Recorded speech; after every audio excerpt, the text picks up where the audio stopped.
Rookie ranking time. We need to refresh the rookie rankings. It's been a while now, and while many of you, almost all of you, won't be doing any sort of rookie-only drafts going forward, this is an important part of the ranking process, an important part of the in-season redraft, also dynasty trade situation for many of you. So let's tackle this from a redraft and a dynasty perspective as much as we can.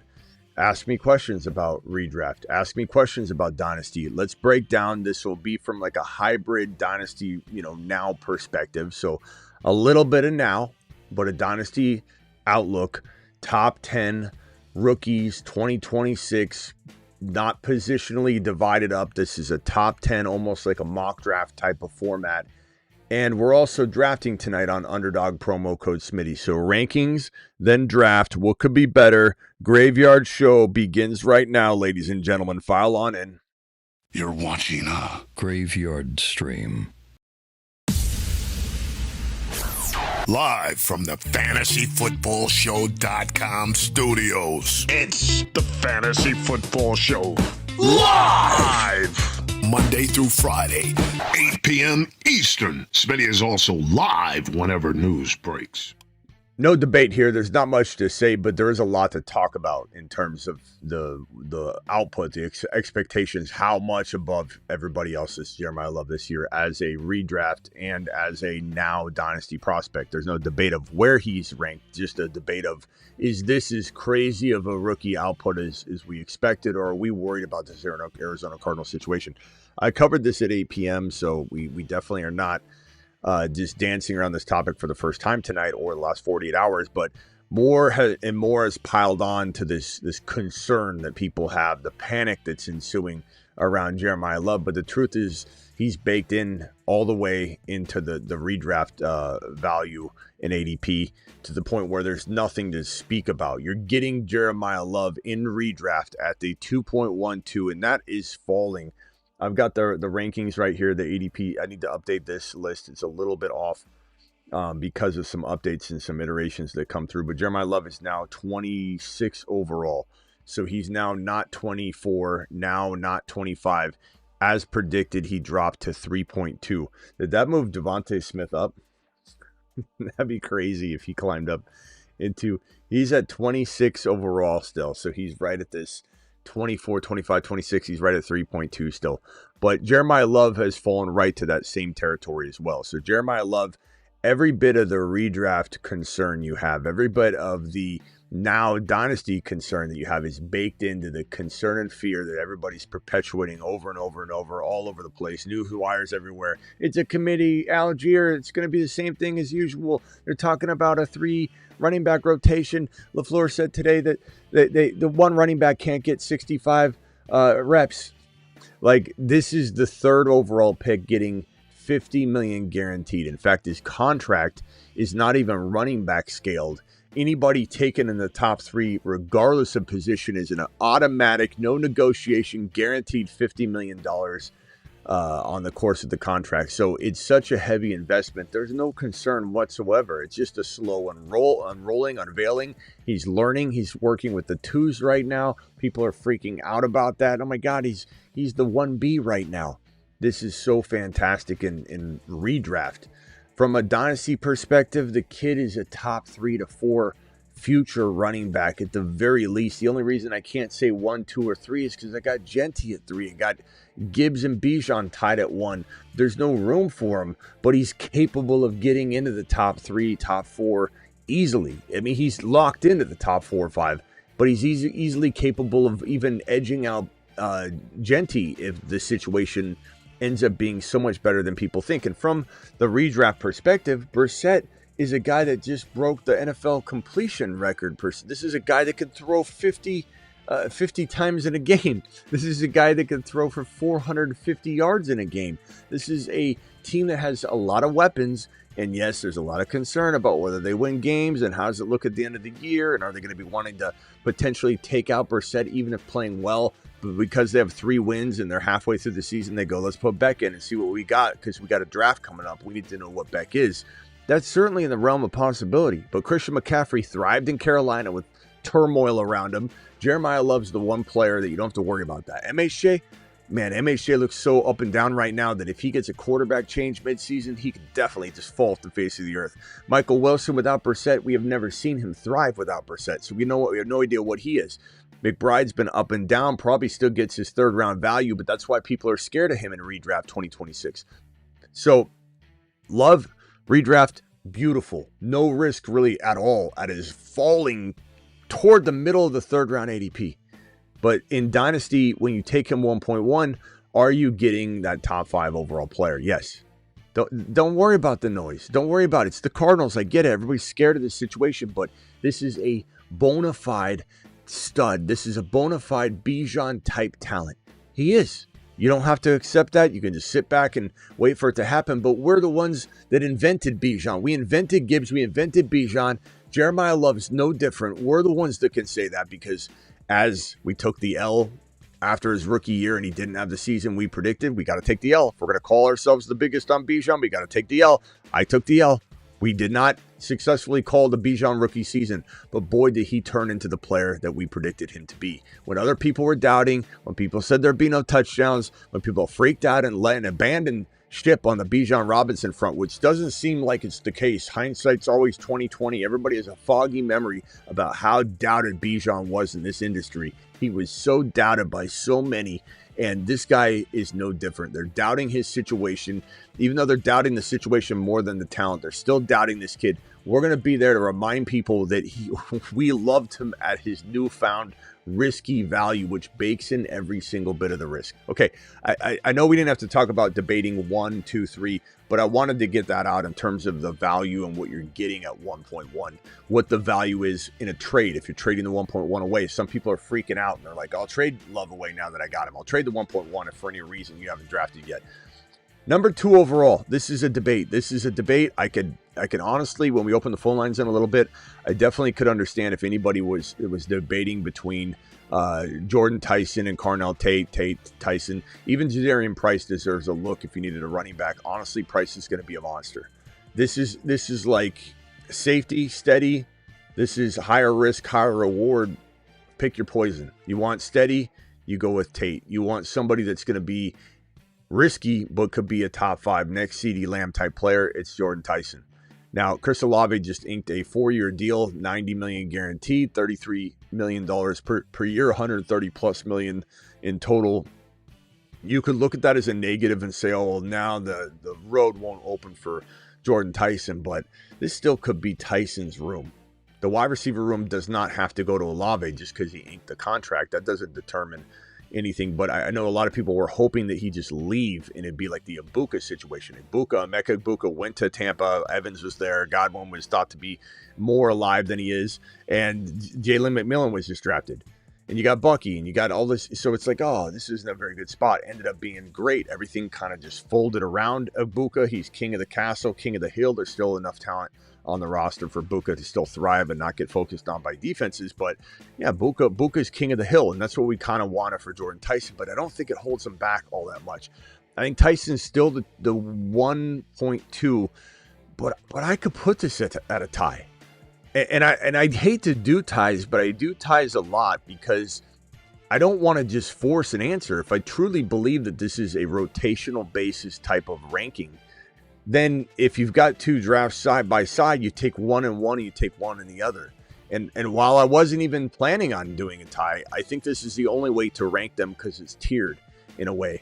It's tiered by the ranking, and it's tiered because this guy gives you such a safety, type of value. This guy gives you such ceiling but high risk. You got to just rank it this way. Number 1 target getter in Tennessee, that's not going to change anytime soon. He's cemented in. And Ward's going to throw a lot. And Dable's going to have Ward throwing pretty well.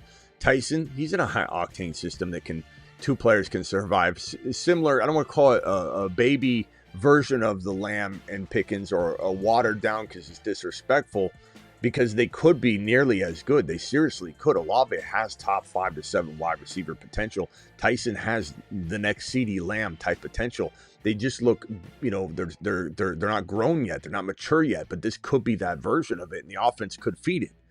So you can't just argue, oh, number 2, I like him better because he's a number 1. Lesser offense, number 1. Better offense, number 2. probably pretty even, washes out the upside everywhere. So that's that. Now we head over to the number 3 overall pick. This is the easiest call on the board, given that I separated Tyson and Tatum, put them as a tie.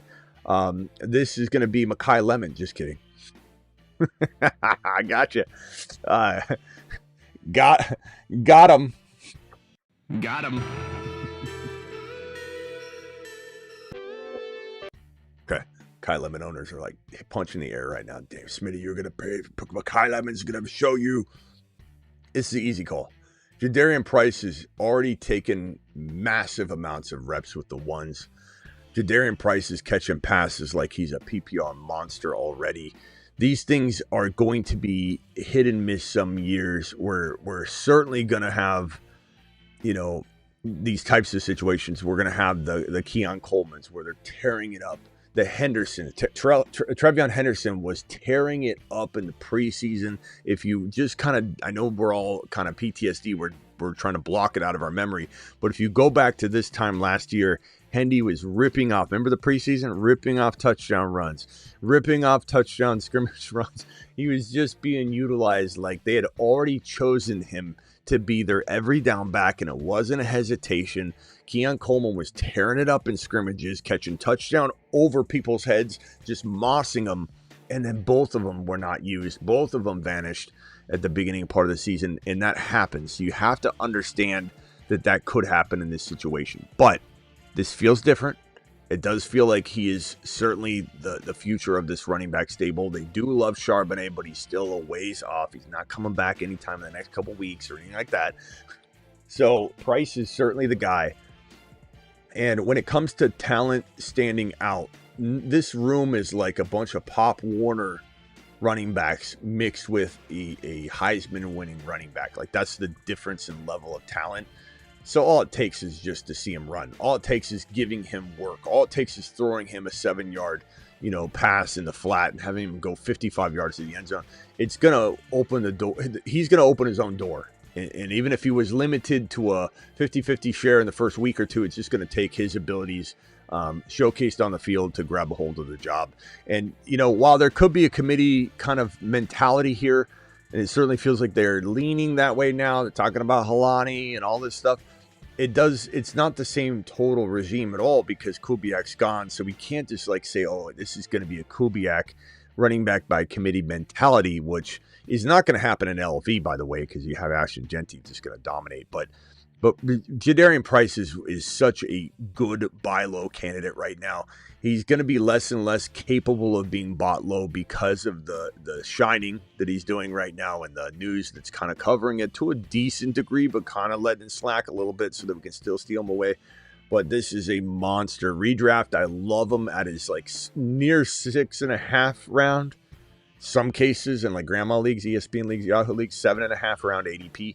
Just unbelievable in redraft. These guys go a little higher in redraft. We're going to cover redraft and dynasty on this. These are dynasty rankings, like a little morph of the now type dynasty mentality. That way it gives it a little bit of redraft feel, but it's also a dynasty ranking. But we're going to touch on the redraft as we go. I touched on Jeremiah Loves. These guys are going a little higher than you would like in redraft, but they're still fully capable of earning the value. This guy's a steal, just depends on where you're drafting. He's a bigger steal in grandma leagues. He's a bigger steal in the 7th than he is at 6.2. But he's still a great 6th drafted player, and I think there's a world where this guy runs for 900 yards, maybe even 1,100, and gets you 8 to 10 total touchdowns, 35, 40 receptions, 250 yards receiving. I mean, that's not running back one numbers, but that's not exactly the ceiling value either. That's just me kind of saying those feel like floor numbers if he gets in there. A total of 1,200 total yards, 1,250, something like that. And 35 receptions. So think of it like a Hendy rookie year.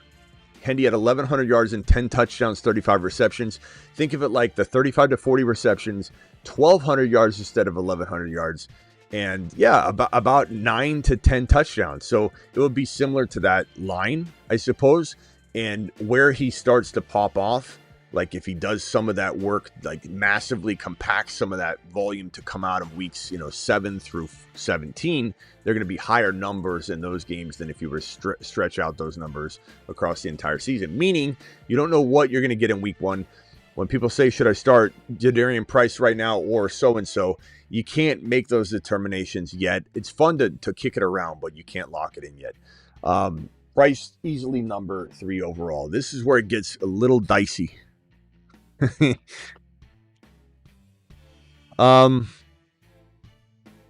Chat, drop your number 4.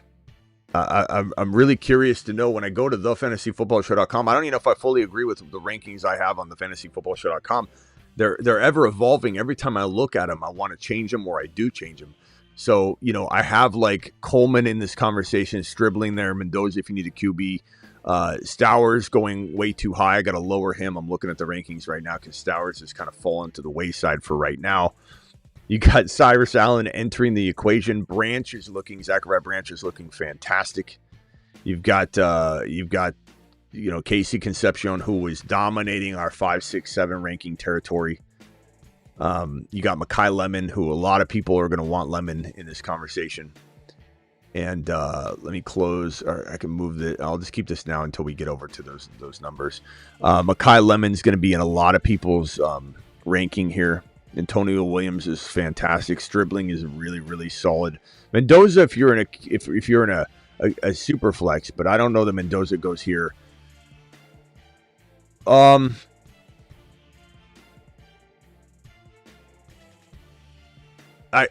think I'm going to do this. I think I'm going to stick to my guns here, so to speak. I think Coleman's going to be a league winner in redraft. I think Coleman, that will translate into having some tremendously good dynasty value, obviously, if he's finishing that well. So I'm going to put Coleman right here at 4, which isn't really a change. I love, I'll put Lemon on the board for those of you freaking out because you can't see him. I think he's behind one of those guys, but if not, if I nudged him off, just moving things around, I'll put Lemon on here so those of you that are just going to get so mad when I don't have him next. You can see him right there. There he is. Stare at him. Coleman is league winning. Coleman's pass protection skills are ready to go out of the box. That wasn't the case with Harvey, and Harvey still played on third down. So what's that tell you about this guy if he gets in there? He can play on third down through pass protection and play on third down through utilizing his skill set, like Sean Payton said. When everybody was freaking out last year and your boy was trying to calm the storm about Harvey's pass protection woes and that he wouldn't get in there, what did I tell you? I told you that Sean Payton said himself out of his own mouth when someone asked a reporter, a beat writer, asked him, are you worried about playing Harvey if he's kind of struggling in pass protection? It doesn't really bring a strong pass protection capability to the table. Does that mean he won't be on the field during third downs? And he looked at the reporter like the reporter was absolutely crazy and said, well, what do you mean? Why would he not be out there on third downs? Well, if he can't pass protect, he goes, if he's out there on third downs, he's likely getting the ball. And if he's out there on third downs, we got him running a route, doing something creative, a decoy of this in the flat. He doesn't have to be on a blocking assignment just because he's out there on third downs. There's a misconception that if you're out there on third downs as a running back, your only option is to pass block. That's not the case. And Sean Payton literally told everyone what was going on, and yet people continued to pretend like Harvey couldn't be on the field on third downs. Now, I still like Harvey a lot. I think Coleman and Harvey should be handcuffed together. Don't even worry about J.K. Dobbins. But this guy does everything so good that he will take over the job at some point. And because he can block, because he can catch, because he can run, because he has a nose for the end zone, because he's tough, because he's smart, because he can do everything that JK can't do, that Harvey could do if he developed and they put him in there. And that's why I cuff Harvey to Coleman, and I don't just draft Coleman standalone. I make it an emphasis to grab both of them because I think Harvey still has a shot at being, you could almost say, their every down back. Not that you can really be an every down back in a Sean Payton system, but he could still like flourish in the first and second down role. And Harvey is going to get a lot better. This offensive line is one of the best in the National Football League, and it's going to be a whole different thing under Davis Webb's command. Sean Payton handed all the play calling off to Davis Webb. Davis Webb's going to be a lot more fast pace, getting those plays out to Bo Nix. Bo Nix doing a lot of no huddle, getting to the line, keeping the defense off guard. He's coming back from an injury, which means they're going to lean on the run a lot. A lot of the hurry up stuff's going to be game plan for the running back. I just think the running stable is going to go crazy in 2026, and you want a piece of it. You don't need JK. You want a piece of the Harvey-Coleman combo, because JK in there isn't taking Harvey's job. Harvey in there until JK gets hurt, probably isn't taking JK's job. That's a fair objective stance. I could be biased, but I'm not. But Coleman could take both their jobs. Coleman's my number one drafted player on Underdog. I have him at almost a double percentage consumption than any player that I've drafted on Underdog. I have guys in the 40s. I have a couple guys in the 50% exposure on Underdog, meaning I drafted them at 50% of all of my drafts, like the Best Ball Manias and such. The Puppies, the Best Ball Manias, the Puppy 2. 50, 45%, 50 are about my highs, except for one guy. This guy, 78%. I have Jonah Coleman, and that's okay to have a 100% guy. The further down they are in the ADP, this guy goes in the 150s, 160s sometimes. The further down they are, the more they're not going to affect you. I mean, if he got hurt and he was out for the year, there's a chance that each of my teams get, like if I had him I have been 78%, that they all kind of get dragged a little bit because I have one less potential option, but it doesn't mean I can't carry those teams in. A lot of my teams that were in the finals last year, they had people that were out for the year. They had rosters that had a player that was neutralized. Joe Burrow was injured, and I had Brissett in there. Like there's a whole lot of injuries that strike you. It just, you don't want to lose someone at the beginning, but he's not hurt or anything. But just saying that you put a little bit of a risk in play by doing that. But that far down, 150 doesn't do anything. Doesn't take out teams. This is one of the most effective, oversaturated, overweight calls that I think I'm making this year. And he's fantastic at number 4. Number 5. Now, remember, we're coming at this from kind of a now dynasty mentality, meaning that I do have Chris Bell kind of right here in general. And that might seem wildly early. People are kind of already forgetting he exists. They're like, Chris Bell? Oh, yeah, who's that? If you aren't doing anything for me now, I don't want anything to do with you. I'm impatient. I'm an impatient Ian. But Bell's a marvel. And he might be the next A.J. Brown. And he's coming back from an ACL tear. You look at Malik Neighbors, he looks fantastic. You look at Christian Watson, look at he's doing. The wide receivers, we could look at the running backs and examples that aren't related or anything in the recent memory. Like, you can't look at AP. That's all older. I'm talking about right now with the medicine we have now, with the speed of recovery now, with the forcing people back earlier and earlier. We see examples of successful ACL returns. Christian Watson was one of the most injury-prone players. He came back and he looked phenomenal. I've no doubt Chris Bell at his age, when you're 20, 21, 22, it's not even a thing. You're almost better after your ACL tear. It's not a big deal at all. You have a little bit of a sluggish return in many cases, not all cases, but many cases. Takes a little while to get back. The player's still going to admit at the end of it all, his first year back, I was not fully 100%, but I am now. You always hear that, but these players are smart. You don't have to be 100% in your knee to necessarily give out 100% output. You can learn different things. It's like breaking your right arm. You learn a lot with your left. You can almost be as effective. And then when you're coming back, you're better than ever, because now you're better with both your hands than you were sum total. That's kind of the way that this works. You're training your mind to do different things. You're trying to play with intelligence instead of the speed that you might lack a little bit, but you can still play out 100%. My example with Patrick Mahomes with his ACL this year, I think Patrick Mahomes can play his best, most efficient football. Not saying he gets the fantasy football 50 touchdown, output this year, but I'm saying from oh my God, this guy is in his bag, and the Chiefs are winning and they're going to go to the Super Bowl or whatever. This could be his most efficient, effective year yet, because he's going to have to use his head differently. He's going to have to do things he's been lazy about. Let me just tuck it and run and get 12 yards instead of waiting a second, finding the right receiver to help me, and them be an extension of me rather than me put it on my back. And that will train Mahomes to do things that he needs to start doing more. And it'll make him like breaking your one arm, learning more with your other arm. And then when the other arm's back, you're better than you ever were. So Chris Bell, to me, I think even if we're going in a direction of talking like this is a now, I'm still going to put him here because that's how much I like him. That's how much I think he's a monster. That's how much I think this guy could be a dynasty machine. And I don't want to stray you guys away from good dynasty moves because we're trying to make it a now mentality event. So I'm going to put him here. Doesn't mean I'm not going to have him tied here. And again, I don't like doing ties in general, but I like doing ties when they emphasize tier and they emphasize upside that could be at play for these guys. So I'm going to bring over Stribling.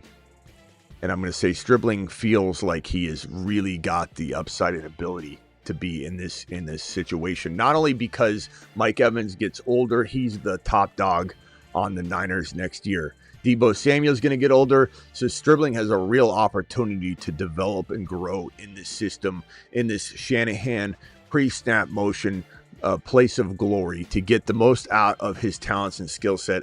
I like where he's at right now. This is a really, really good future.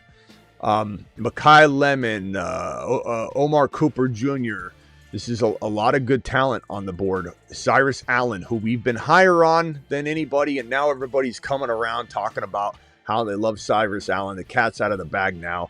Kind of unfortunate. We're doing a waiver wire show tomorrow. We've talked about how he has been. It sucks we didn't actually do the waiver wire video for the wide receivers earlier than we were planning on it. But we always talked about whenever we pulled this board up that Cyrus Allen would be the player that you're going to want, one of the players you're going to want to get preemptively. And a lot of the preemptive week one waiver wire video is really about making sure you leave your draft with the players so that you're not actually trying to scramble to get these guys in week one. Your league mates look at the waiver wire and go, wait a minute, he's on a roster? Who has Cyrus Allen already? It sucks that the hype train's getting so big. But then again, it's really nice too, because if you've drafted him already or even a redraft, he can only climb so high. So there's still a lot of opportunity and value. So we'll get there. And I know a lot of you are going to say, Lemon, where's Lemon? I can't believe this is a joke. There'll be a couple comments. Somebody will come in and go, well, as soon as I saw Bell and Stribling over Lemon, I closed the video. Yet they're commenting still. Yet there they are. They're still there. Did you go up and pause the video, Frank? And then scroll down so the audio wasn't there? Spent time typing to everybody to try and make sure everybody knows that you're so intelligent you're going to stop watching the show. But you wanted everyone to know you're saying goodbye. Hello and goodbye at the same time. I was going to stay until he didn't have my player. My player should have been ranked higher. Because my player wasn't ranked higher, I'm going to go ahead and go elsewhere. Smitty left off Sadiq. I haven't left off anything. Morrison, do you see these guys filled in yet? We're still looking at it. He's probably behind somebody. Okay. I'm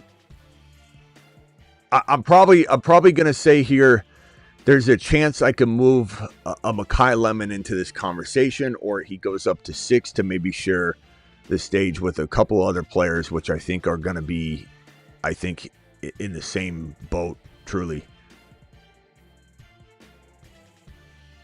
Man. Drop Parasol for Allen, says Bang Bang.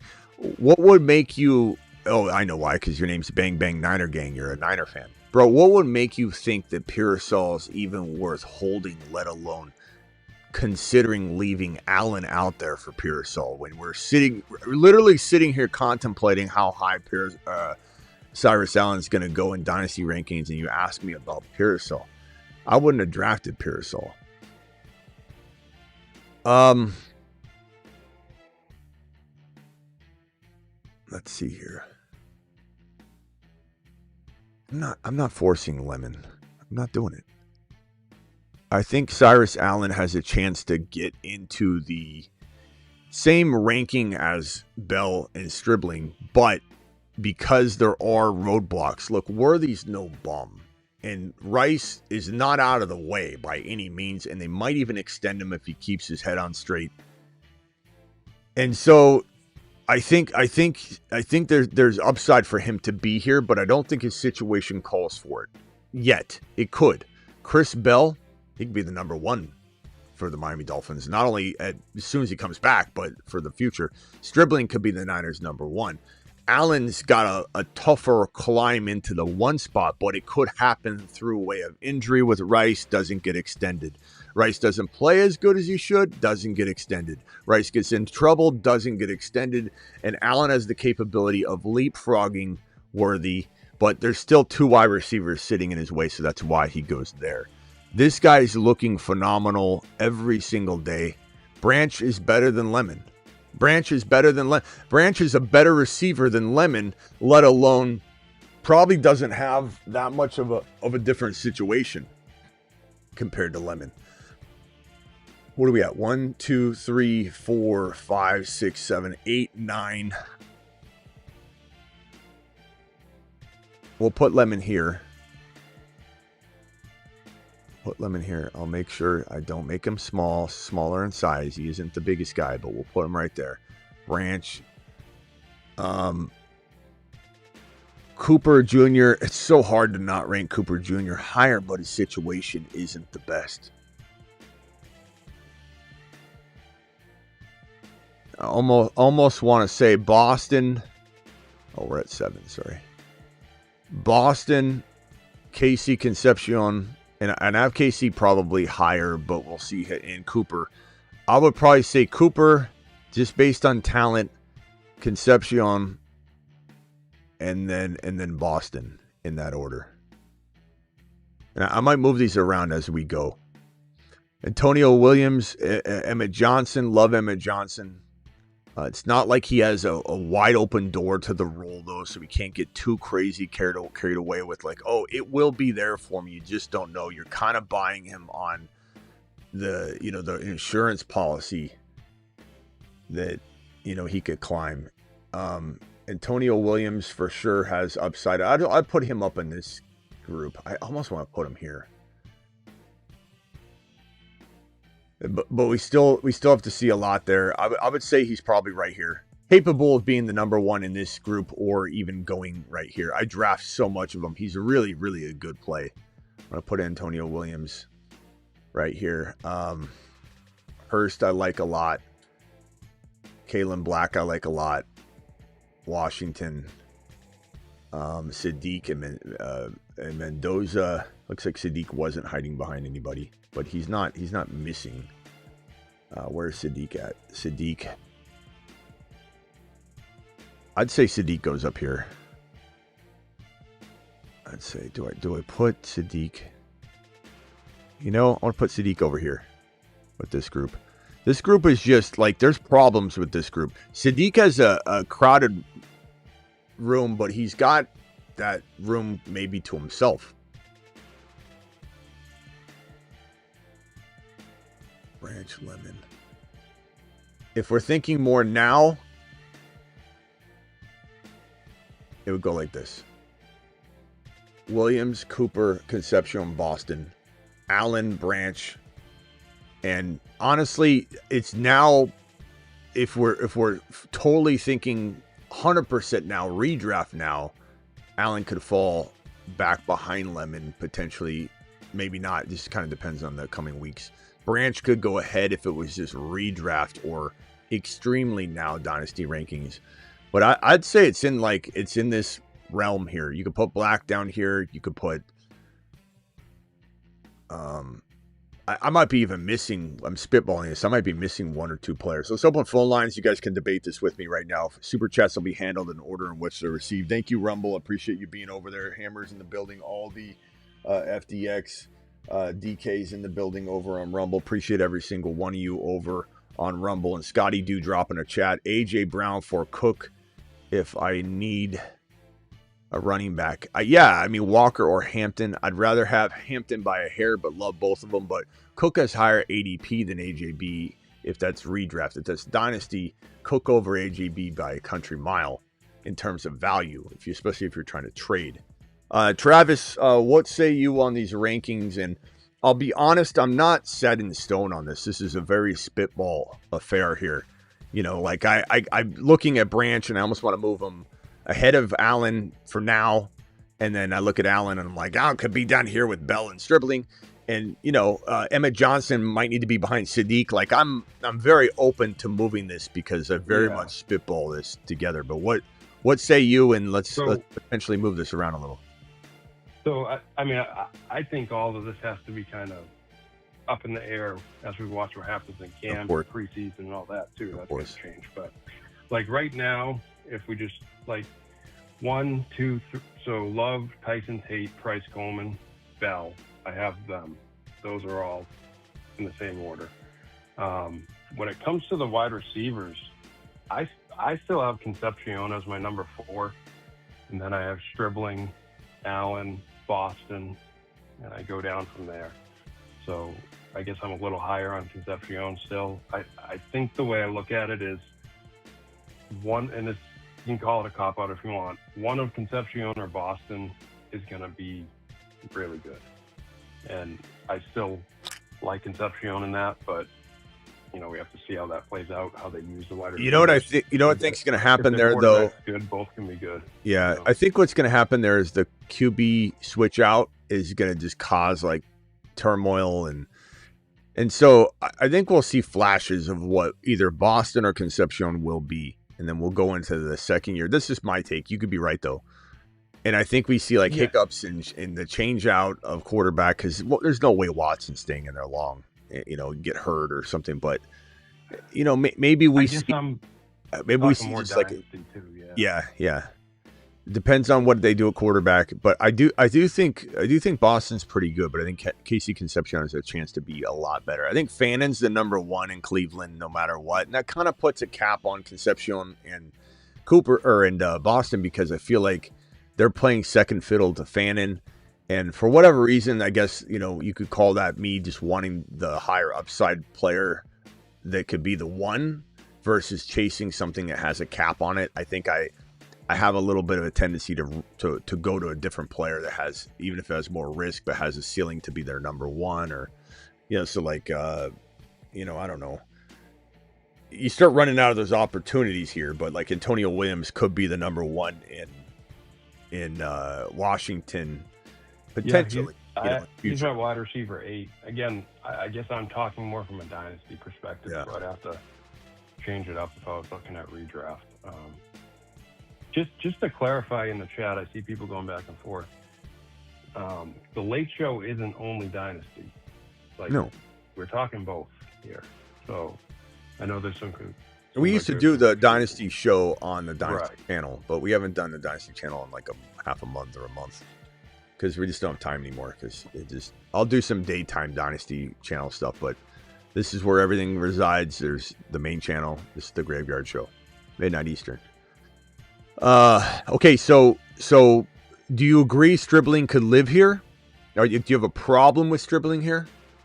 No, because like once you get past Coleman, I love Bell, so I probably would keep him at the 5. But to me, Stribling, Allen, and like I said, I put Concepcion in there, but I think your point is very valid. Let me hit Hammer. Once you're at that point. Let me hit Hammer super real quick. Hammer, thank you for the $20. And this is relating to this ranking here, so this will be good to throw in and see what he says here. For me, Carnell Tate wins Rookie of the Year. The amount of volume combined with Cam Ward is tough to overlook. Coleman has the highest ceiling of all of them, says Hammer. All right, go ahead, Travis, what you were saying. Thanks, Hammer, for that. And I know Coleman. One guy, the more like camp goes on and the more I see of him, one guy that I really think is going to be a factor this year is Claiborne. I just don't think he's supposed to be. Aaron Jones and Mason are going to end up being there, and they both kind of do their own thing. So yeah. When I said I spitballing this, who am I missing? That's one that I'm missing. Of course, Claiborne should be in this conversation. So thank you for reminding me. This is one of my mid-season monsters. So I don't know how I forgot put him on here. Hold on. And so this is more geared towards 2026 only, right?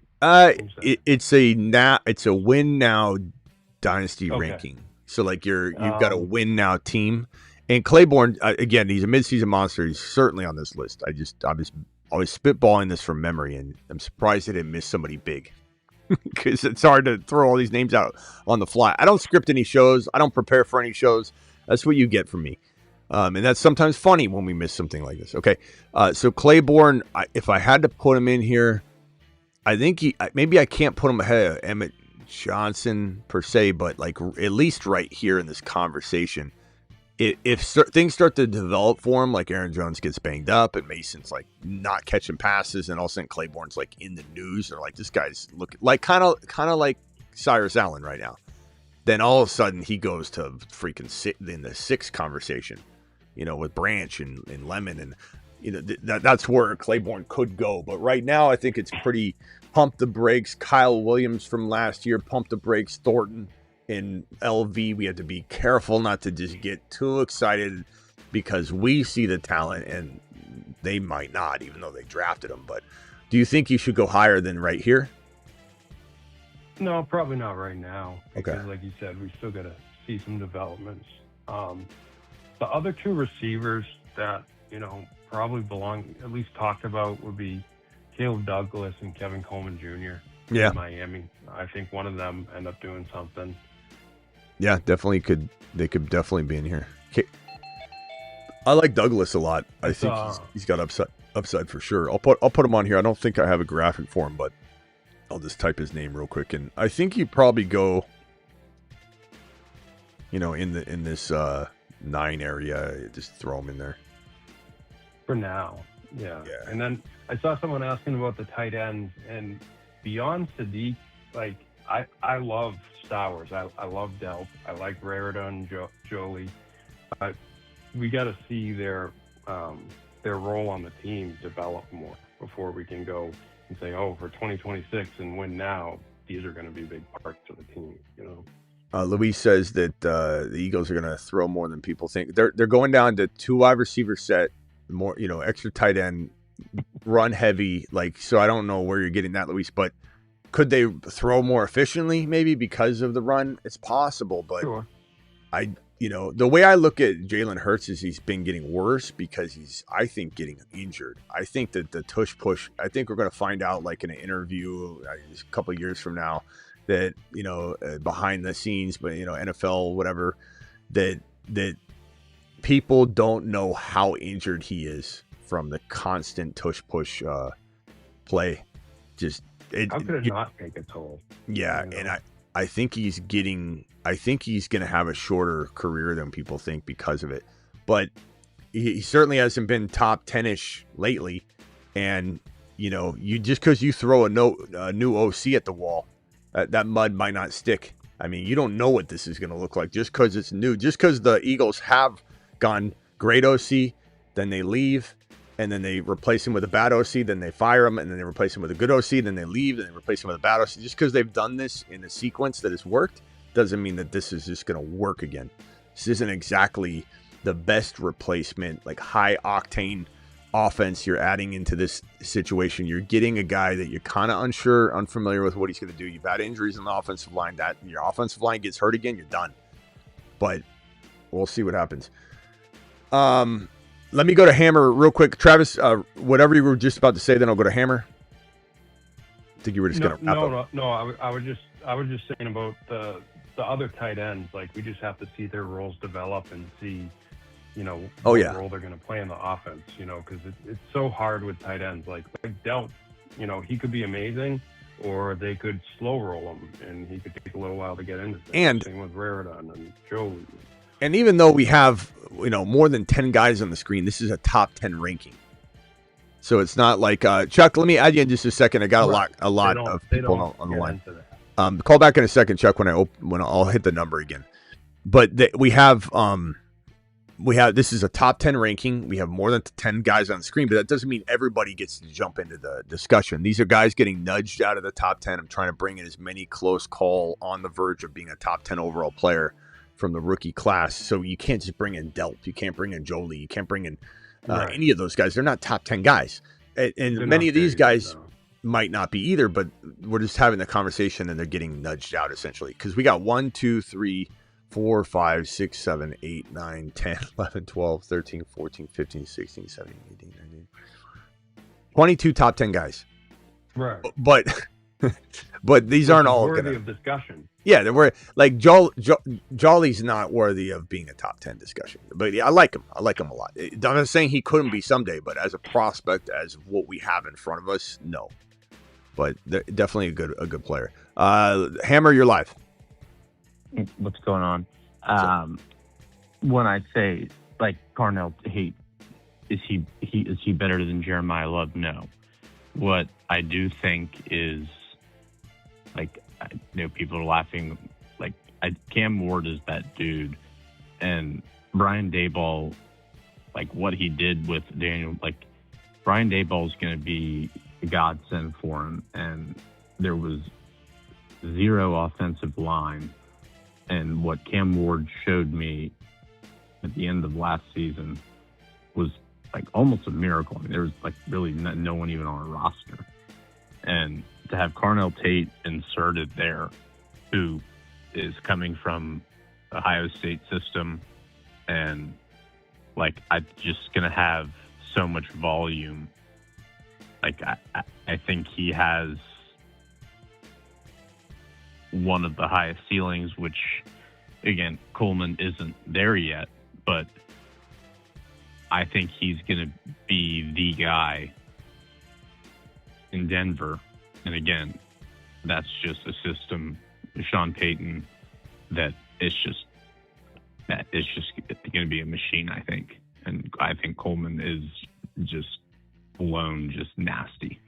Yeah, he'll be good. I wouldn't put him anywhere near Love, even in output, but I would say, like, could he and Price be like big time surprises to where, we look at these guys as rank them like ETN's, right now or something. They could get like ETN's a third rounder, or, Kyron's been a staple as a top 10, top 8, top 12 guy. Like, I think both these guys have that potential. I don't ever see them as top 5, but I certainly, that doesn't mean that not everybody has to be that good. There's only room for 7 top 5 running backs in Smitty's world. So, but yeah, Coleman just league winning. Yeah, I never said he was going to be a top 5. I know. I think he has the highest ceiling of this group. Well, I was just saying from Love, like Love being, you mean outside of Love? You mean from the player? Yeah. Okay. Yeah. Love is by himself. Okay. Well, I guess the question here at hand is, do we go? Scotty, I'll answer that in a second as soon as we get done with this ranking discussion. Do we need to bump Allen down? Is that too aggressive? Is Branch good there? I don't think I think all three of us are not high on Mekhi Lemon. So I know a lot of people, like I said, there'll be a bunch of Mekhi Lemon owners that are going to be cycling through here in the comments going, "Oh my God, I stopped watching as soon as I saw Mekhi Lemon ranked number 1 to 10. I can't believe this guy doesn't. If I were you, I wouldn't watch this guy. He doesn't know ball." That's fine. See you on the next show anyway, because you'll still be watching, Steve.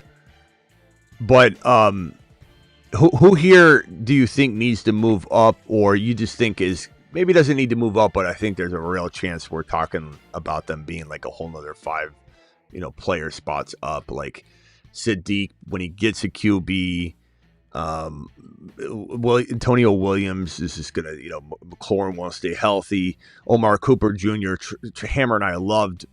But then he landed in this spot where it's like, damn it, even if he gets a quarterback, he still can't pass Garrett Wilson. So it's like, I think this year Cooper's in trouble. I think he's in a lot of trouble because, like, even I know people will laugh, but even A.D. Mitchell looks really good. You'll see he probably can't catch a ball in the game, but just the amount of bodies he's competing against is going to be tough. Now maybe he's got as good of a chance as anyone, I guess, but. I just think Wilson and Sadiq are going to be the top 2 pass catchers there. So, yeah. The people that think Lemon, it's crazy to like Branch over Lemon, let alone Allen and Stribling and Bell. Is like Lemon. For Lemon, I don't even have anything against him. It's just Yeah. In Philadelphia, again, it's even just touchdowns. It's just Saquon, Goddard, and Hurts, and that's it. And that's really like kind of what it was. Like I don't even think AJ Brown was scoring that many touchdowns. I mean, I don't think that system is going to produce. He's a slot wide receiver, and a primary slot wide receiver that runs almost all of his routes in the slot.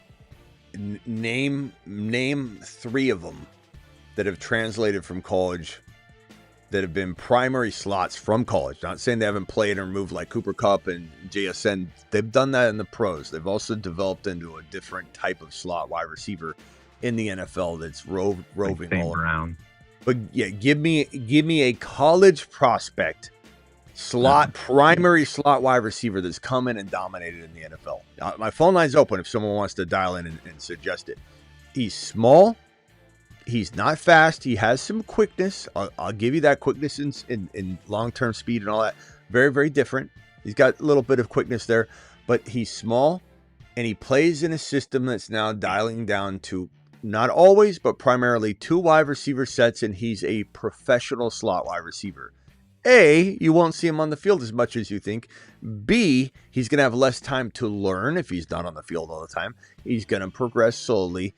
And B, there are so many mouths to feed. Do you think they brought Hollywood Brown and Wicks over to just stand there on the sideline and sit on the bench? Or do you think that they're the ones going to be rotating in with Lemon? And if you say, oh, Wicks isn't good, he can't catch the ball, or Hollywood Brown is washed. Hollywood, I'm not saying Hollywood's going to be good. I don't draft him, so understand that. But he looks quick out there, and he's going to take snaps away from him, whether they're productive. He's a wide receiver. Yeah. He's quick, and he's going to be good at decoying, and he's going to be out there more than people think. This is a rotation. Lemon doesn't stand a chance to get the kind of volume Branch is going to get, that Stribling's probably going to get. Bell, you could argue Bell's not even on the field. He's injured. Sure, that I'm fine with. I just because I disagree with you doesn't mean you can't have that potential take. But it is funny when Lemon owners, they don't have a leg to stand on. For me too. You what? But it's also a ceiling argument for me too. Like I've talked about, if he hits his ceiling, could he be an Edelman type player? Maybe. I think Edelman's top season was wide receiver 8 once, and besides that, he was always 14, 15, 16 in fantasy. So, that's at his ceiling. And so I'll just take the chance on different guys like a Antonio Williams or a Ted Hurst or a Cyrus Allen, those guys that I think have a higher ceiling. Yeah. And probably better situations. Luis said, did Howie finally lose his step? No. He's a good. He's a potential good backup. Play in a player that they can use. I mean, it's not drafting a wide receiver is not a bad thing, but the expectation's wild. Scotty Deuce has got offered BTJ and Nico from my JSN, and you should reject that. Scotty, JSN by a mile. Stop trying to destroy your team, Scotty. Don't get rid of JSN, my boy. I like BTJ, I do, and I like Nico, but Nico's older. Not an old guy, but he's older. He's one of those fun older wide receivers to acquire because people are scared to hold him and they want to get rid of him for pennies on the dollar. And I love BTJ, but you're buying BTJ as if he's for sure bounced back, and he is a very nice buy low, but you're not buying low on this. You're selling a top 5 overall dynasty player for a guy in Nico that's dropped to the 2-3 turn in redraft. Not saying that that's fair, but he has, so his market value's down. BTJ in redraft is in the 6th round. So if BTJ is in the 6th round of redraft, guess where he's at in dynasty further? Or right around there at the very late. Maybe a little higher actually, but people are scared of him. I'd say maybe higher. Maybe he's 5th round in dynasty. And Nico in redraft, because he's older, is probably later in dynasty than he is redraft. BTJ probably higher, but yeah, you're talking about a 3rd round pick at best in Nico and a 5th round pick at best in BTJ for the number 5 overall player. That's a horrible trade. Don't do it. Hammer, do you like let's see here. Do you like Cyrus, or do you like Stribling or Branch Better. Scribbling for the situation. Branch looks good right now, though. He looks. This might be. Yeah. Imagine if London. I mean, it's shitty to say, but like again, he's hurt for the year. But like if Brazel was on any other team, there's a very good argument he could be up in that top. But again, he's out. So that sucks about Brazel. I love Brazel, Fun, but I still think people about, cut him and pick him up in Dynasty. What, Travis? Funny thing about Branch is like, why can't he be everything Lemon is? You know, he's 5'10", 180. Like everyone says, oh, he's too small, and it's like he's gonna be dominating the slot in Atlanta because you got the two big guys, Pitts and London. Like Branch will be in a more high octane passing attack, regardless of what you think of Tua. Tommy Reese throws the ball, so you're gonna be playing from behind, which is good. So that's there. The Eagles are gonna be in game management, controlling the clock, running the ball. If they're successful running the ball, they're gonna control the clock. There's too many mouths to feed. Jalen Hurts is a 2,900, 3,100 yard passer in this situation. I'd say there's a chance Jalen Hurts doesn't throw for 3,100 yards in this offense, this run heavy 2 wide receiver setup, and there's a chance he doesn't throw for more than 22 touchdowns.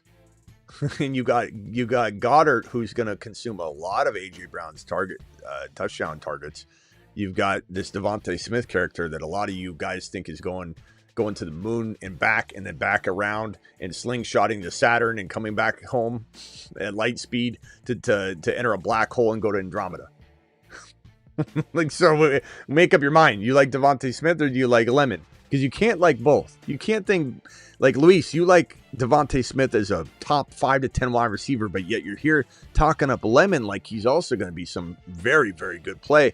How is this going to happen? Did Jalen Hurts get a bionic RoboCop arm in the offseason that I don't know about? Because I go live when news breaks. I don't remember Jalen Hurts getting any sort of surgery on his arm.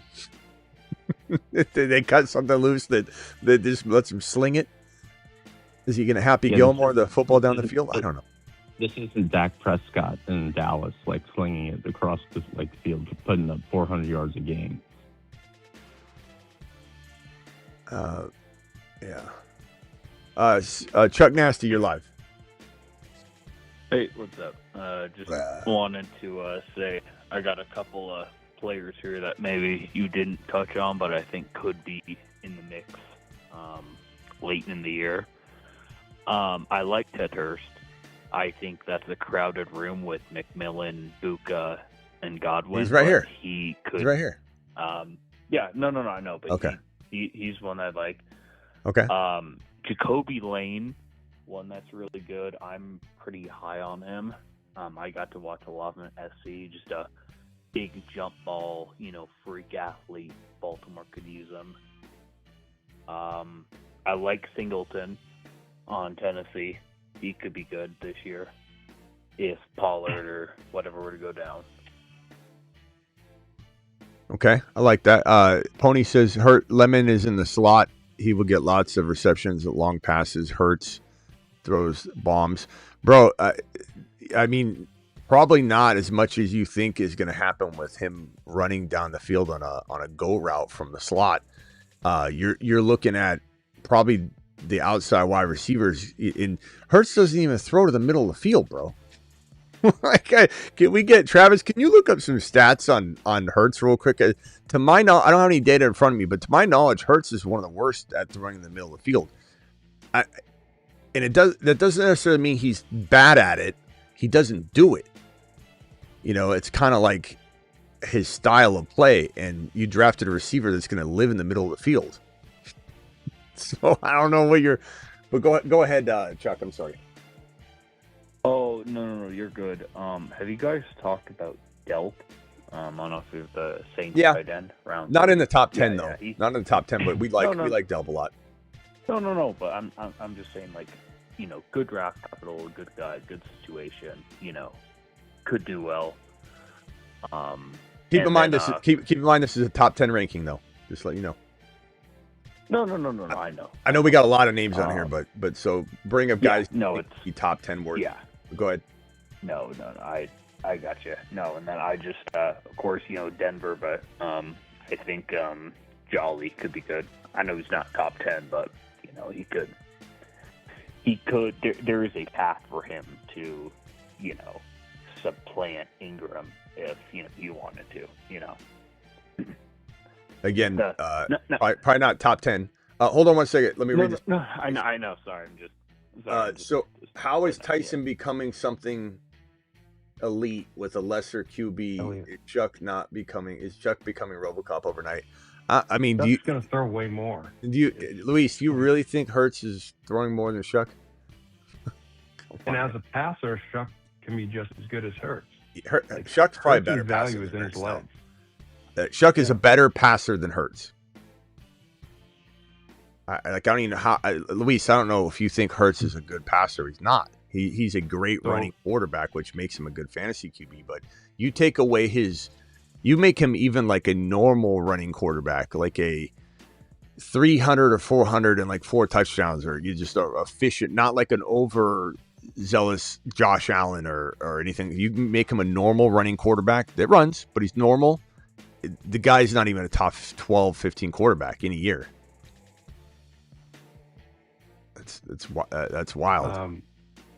So I just looked up the Hurts thing, and people can correct me if I'm wrong, but what I have here,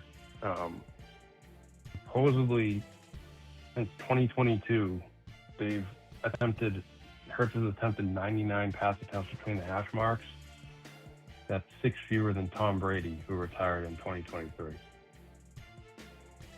So they don't throw, which they claim they're going to throw there more this year, but for something that you don't do a lot of, it brings questions on how much will they do it? How good will they do it? How long since what date? What date?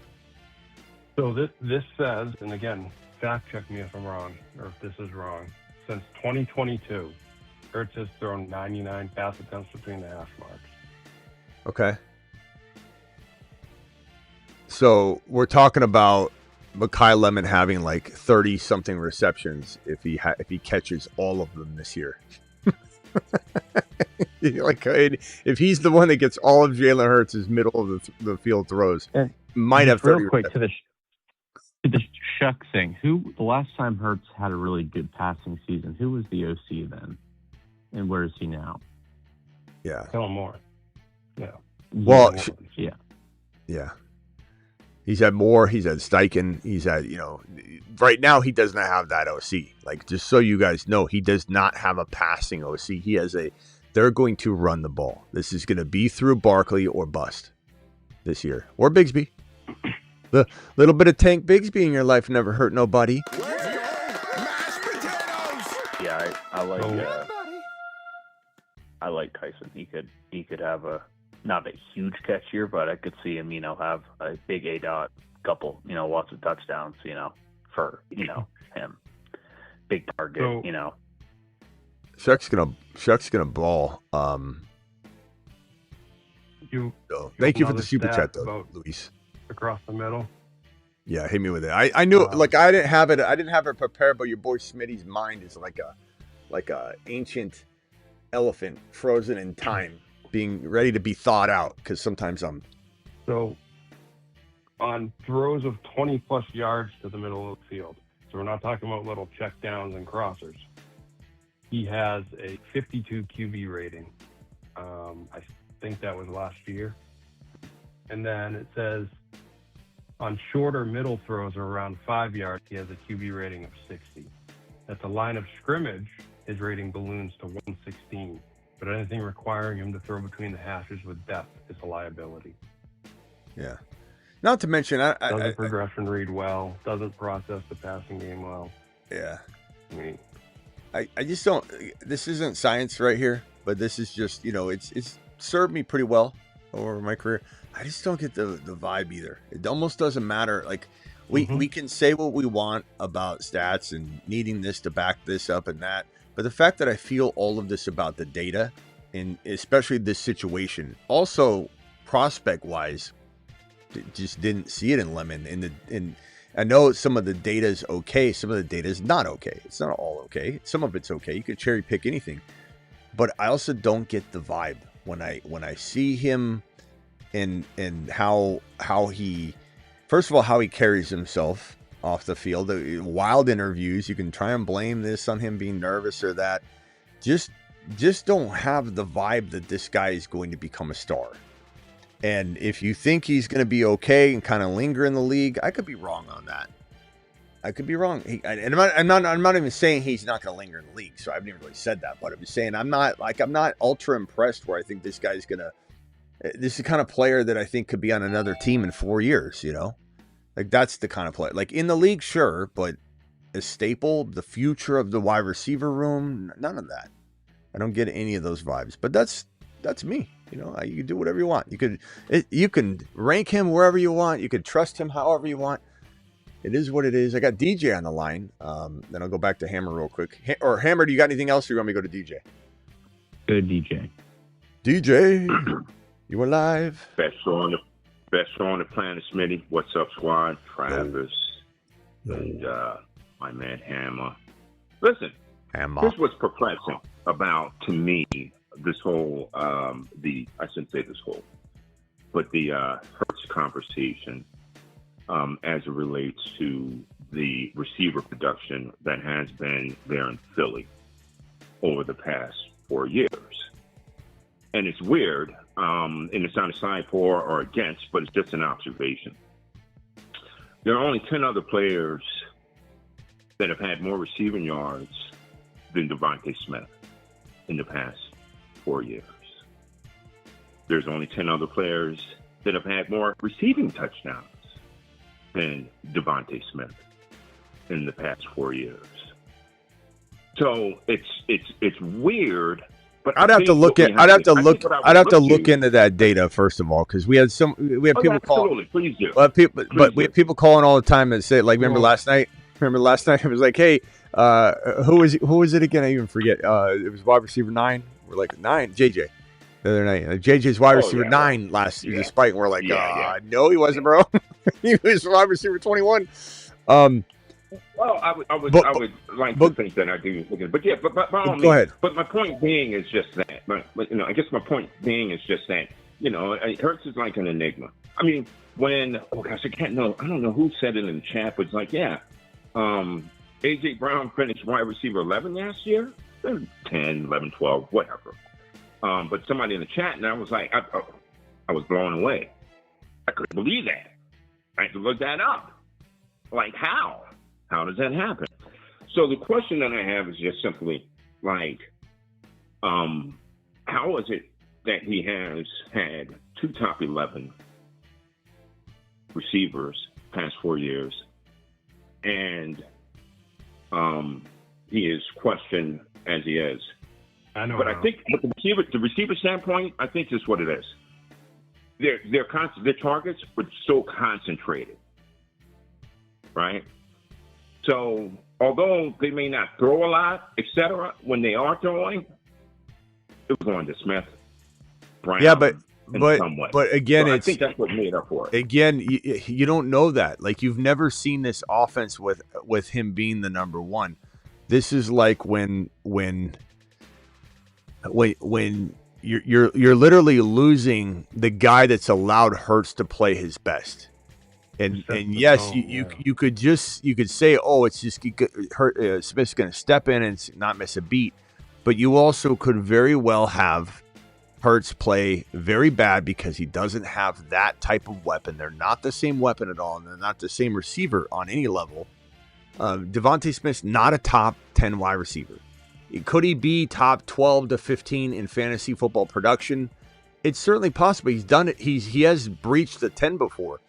And I like him. I like him a lot, but he doesn't deserve to be going at 23, 24, 25, 26 overall in a fantasy draft where you're putting in 2 tight ends, you're throwing in at least sometimes 1 quarterback, you're throwing in all the running backs, you're throwing in all the wide receivers, and people are taking this guy way too high. I am not a Devontae Smith's going to bust guy. I never have been. I like Devontae Smith more than Luis did probably 2 years ago. But the problem is, just because he is good, Just because he is following a guy that was top 10 good doesn't mean he gets to walk in and become the next top 8 to 10 wide receiver in an offense that, since A.J. Brown's departure, has decided to scale down to a run-heavy system. So open up more work. Yeah, A.J. Brown's gone, but now we're going to get rid of volume because we're going to... So, like, does it wash? Does it... I mean, he's going to face number one corners, like Rome just said, and like we say a lot of the time, Hammer said before, and Travis has said before, he's going to face number one corners. He's going to be running routes he's normally not running. That's fair enough. Yeah, fair enough. But the only thing I can speak to is the facts. Fair enough. Great arguments.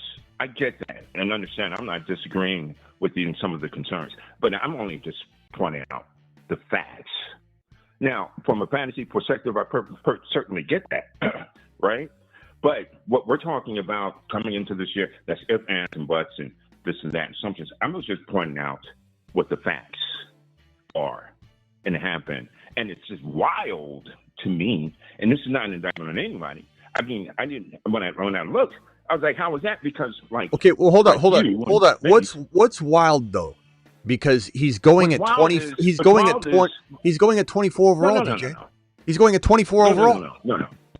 When I'm speaking in terms of when we prior to me calling and whatnot, we were talking about Hurts and getting into the weeds around passing in the middle, et cetera, et cetera. We were talking football.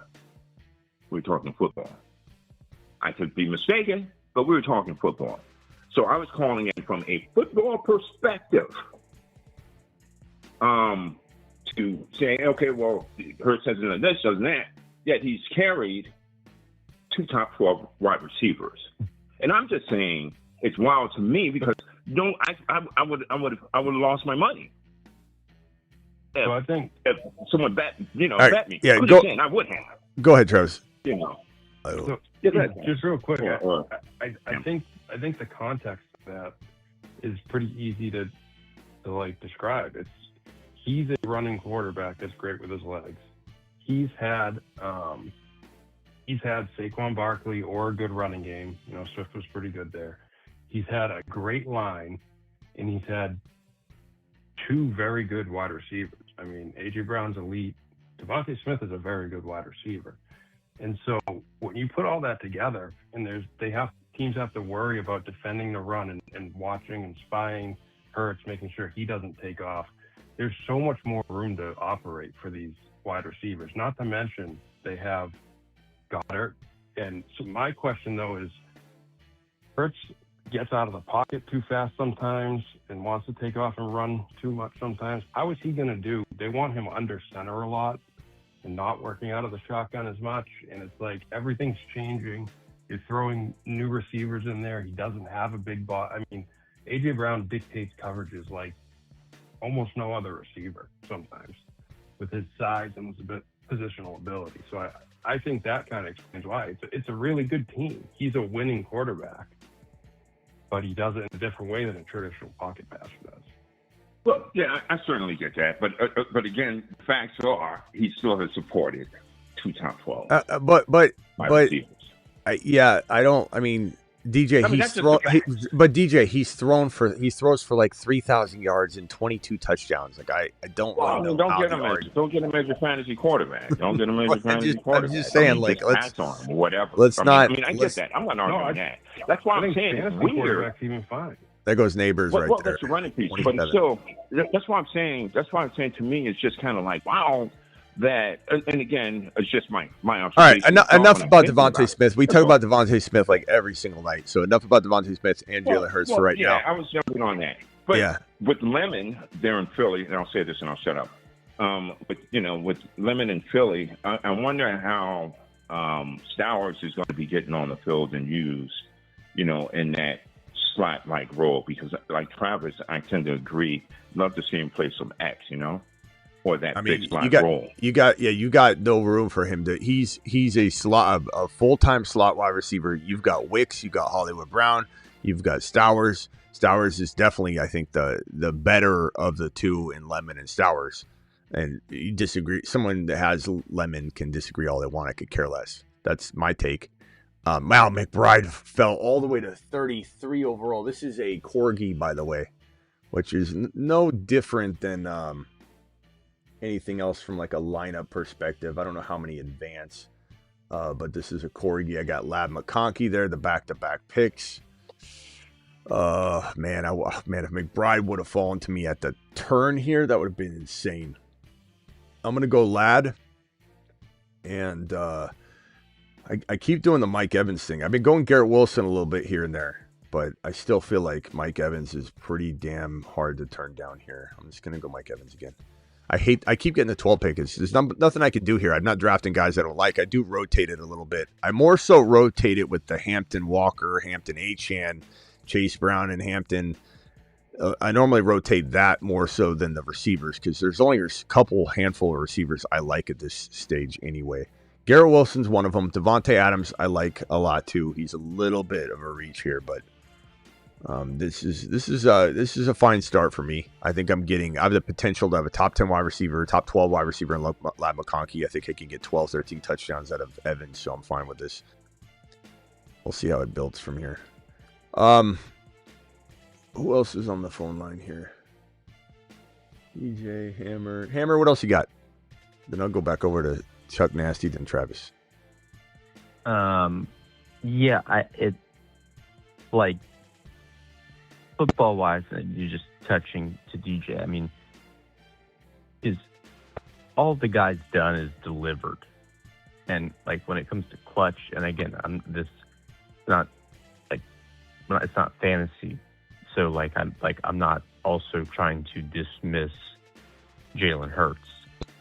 Like, that is one thing. Like, again, the guy's shown up time and time again, but just the system, and it is fantasy.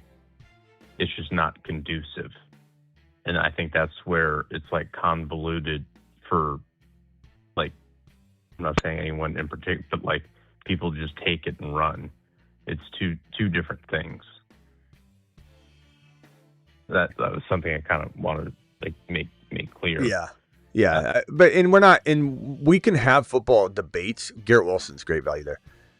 We can have football debates on here. I have no problem with that. But in general, we're talking fantasy football. Like, even if we're talking about football as it relates to fantasy football, like, we're not separating the conversation unless we have that, like, open debate. It's a show topic. Like, we're not just talking Jalen Hurts. What has he done?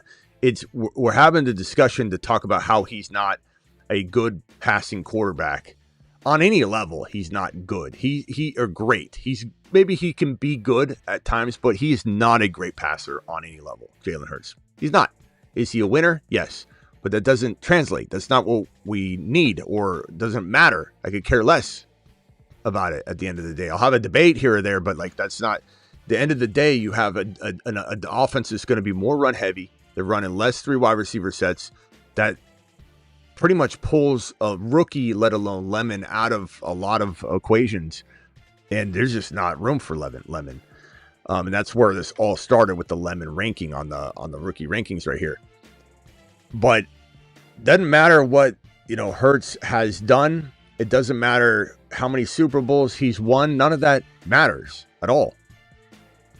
What is Hurts right now? And Hurts has been playing injured. I think the tush push is taking a toll on him. The offense is going to go run heavy. How is it going to look? How is there going to be opportunity? You got Goddard there. I don't know. I don't know how. I don't see Hurts having a 3,500 yard passing season. I don't see Hurts throwing for 27 touchdowns. I think he could have a great year on the ground. Hurts is still a guy I draft in best ball. Sometimes bully QB with Hurts if he falls far enough, because the man scores touchdowns. But that doesn't help. Oh, I'm on the clock here. I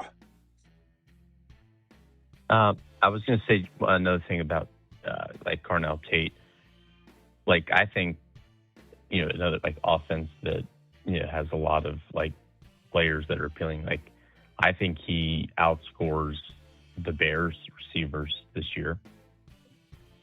I think he's going to have more output. He could not. Yeah, it could go either way. I think Adunze and Burden have the ability to cannibalize their ability to be as high as one of them could be. The debate of Odunze and Burden is still a fascinating one. We should probably refresh that one sometime on a show because, I mean, I like Burden. I love Burden more than anybody coming out of college. And I love Odunze more than anybody coming out of college. I can tell you that right now because I got videos to prove it where I'm just like, these guys are going to show you, and they both land in Chicago. And now, we got DJ Moore out of the way, which is good, but Colson Loveland's there, and you got a quarterback that scrambles around out of structure. And it's hard to know what it's going to amount to for both of them. But yeah, it wouldn't surprise me, I suppose, if Tate had that kind of year. Yeah, and that speaks. That's more for Cam Ward for me. I know it's crazy he was on the cover in Madden, but I still think Cam Ward has more ability.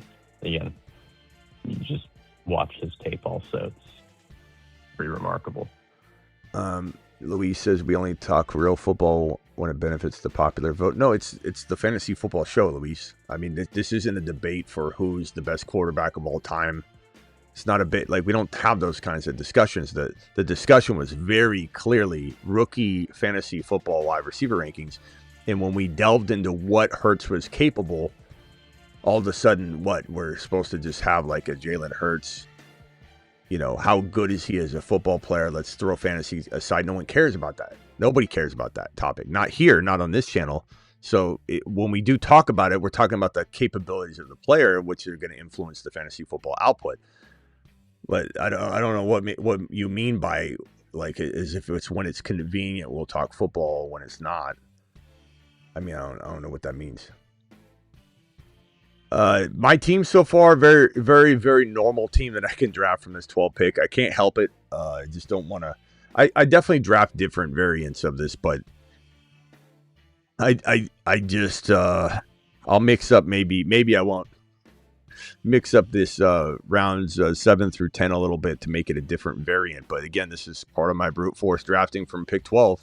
Take the same concept, but mix it up a little bit. Different players will fall. I thought about going like a Price or a different player or even a different quarterback potentially.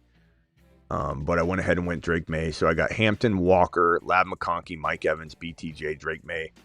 The best player available right here is probably going to be, damn, this is hard. Herbert's there. I could cuff that to Lad and Bully QB.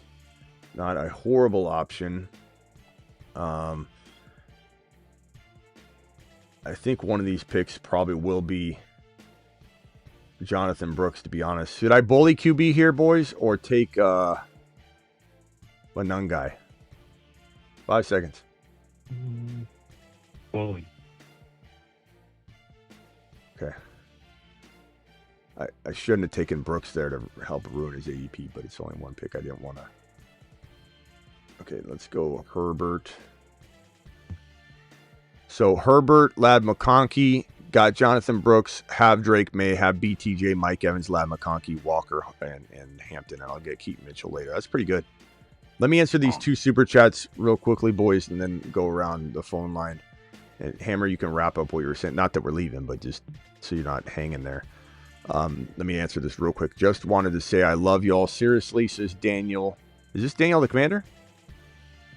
Great football talks whether we disagree or agree. The respect has certainly been at an all-time high. Thank you. Appreciate you, Daniel, for dropping the super chat, young man, you monster, you. And Golf, appreciate your super chat. Look at the first 4 weeks last year for the Eagles wide receiver. Shockingly bad. Biggest sleeper rookie that nobody is talking about, question mark. It was Cyrus Allen, and we were talking about it.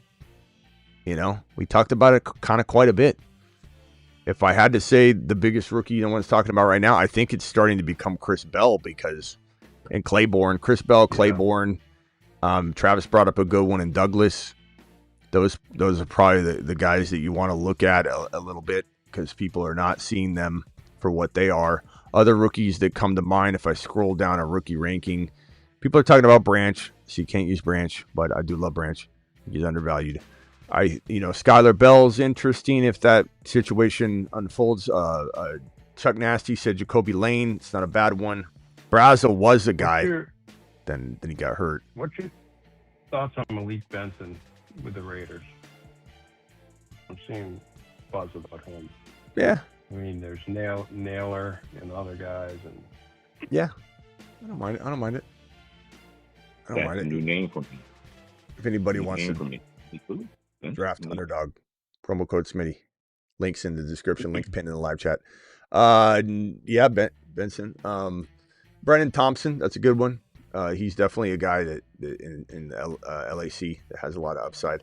Kalen Black is talked about, but how far do you want to go down? Where like no one's ever heard their name, then probably not going to be a lot to throw at you. But like deep calls, But damn, Cyrus Allen was Caldwell, the other wide receiver in KC, but he's a walk or a undrafted free agent. But now that Cyrus Allen, basically, if you remember in the offseason, we talked about Caldwell right after the draft and Cyrus Allen. We're like, one of these guys, that was from April. And then as Cyrus has looked a little better and better, we've been hyping him up quite a bit. And Malachi Fields. Yeah, Malachi's nice. Jeremy Bernard's pretty good. Isaac Rendo, he's done. He can't stay healthy. He gained like 30 pounds. That's not even a name anymore, bro. I think Chris Bell's the one that's the highest ranked that is getting discarded because he's not available.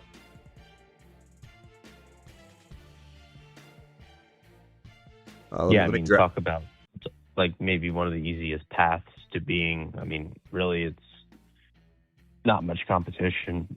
I mean, outside of his talent alone. Of who?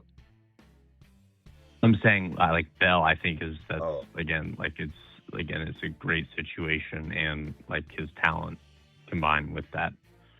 Yeah. And I was going to time out. I couldn't count the ADP spots to know if this is. I think it was a little early, but only like probably by the time it goes down and back, like 5 spots for me. So like I was gonna.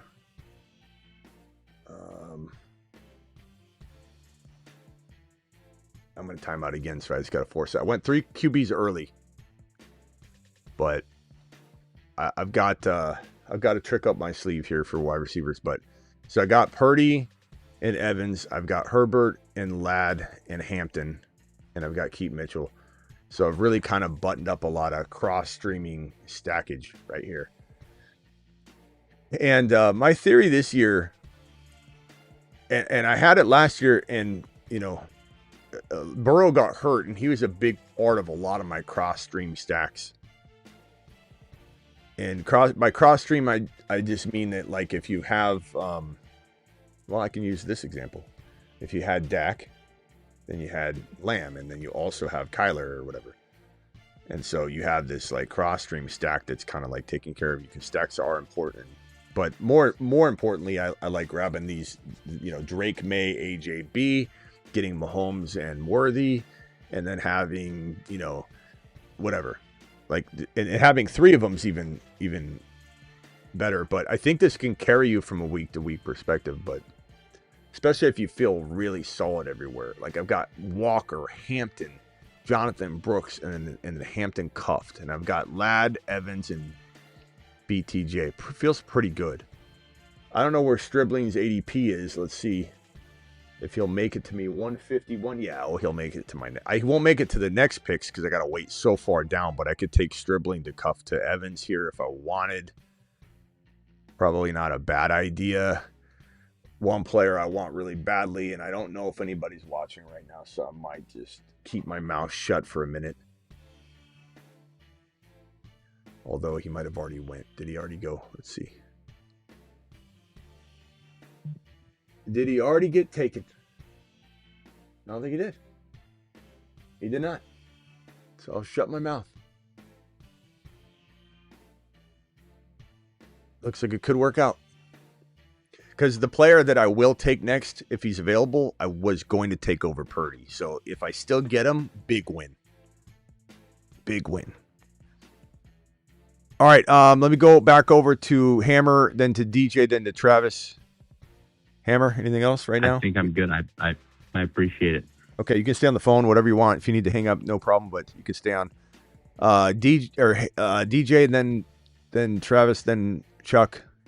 Go ahead, DJ. Yeah, I'll just say this: it's amazing the multitasking, and I chuckled because I was watching the other night when you were asking, where is Fannin? Where's I Fannin? drafted him. I forgot it. I mean, it's awesome. This is, to be able to multitask, man, it's impressive. Whatever case may be. I'll hold on. All right. All right. Yeah, I drafted Fannin. I reached on him because I was timing out, and then when I got back to my pick where he kind of belonged, I totally reached on him. I was like, who took Fannin? And then I timed out looking for him. He saw my roster. Oh, Jalen Coker. That was the guy. That sucks. I don't have a tight end yet, do I? Let's go with Chig. And should I take Stribling here, boys? Yeah, why not? Travis probably. Hunter, Stribling. First Stribling stack. I think he'll be gone. I think his ADP is like 4 picks. You said it. Well, I guess there's not as many people in this draft, but. Well, he was going to be gone 4 picks by the time my next pick came around.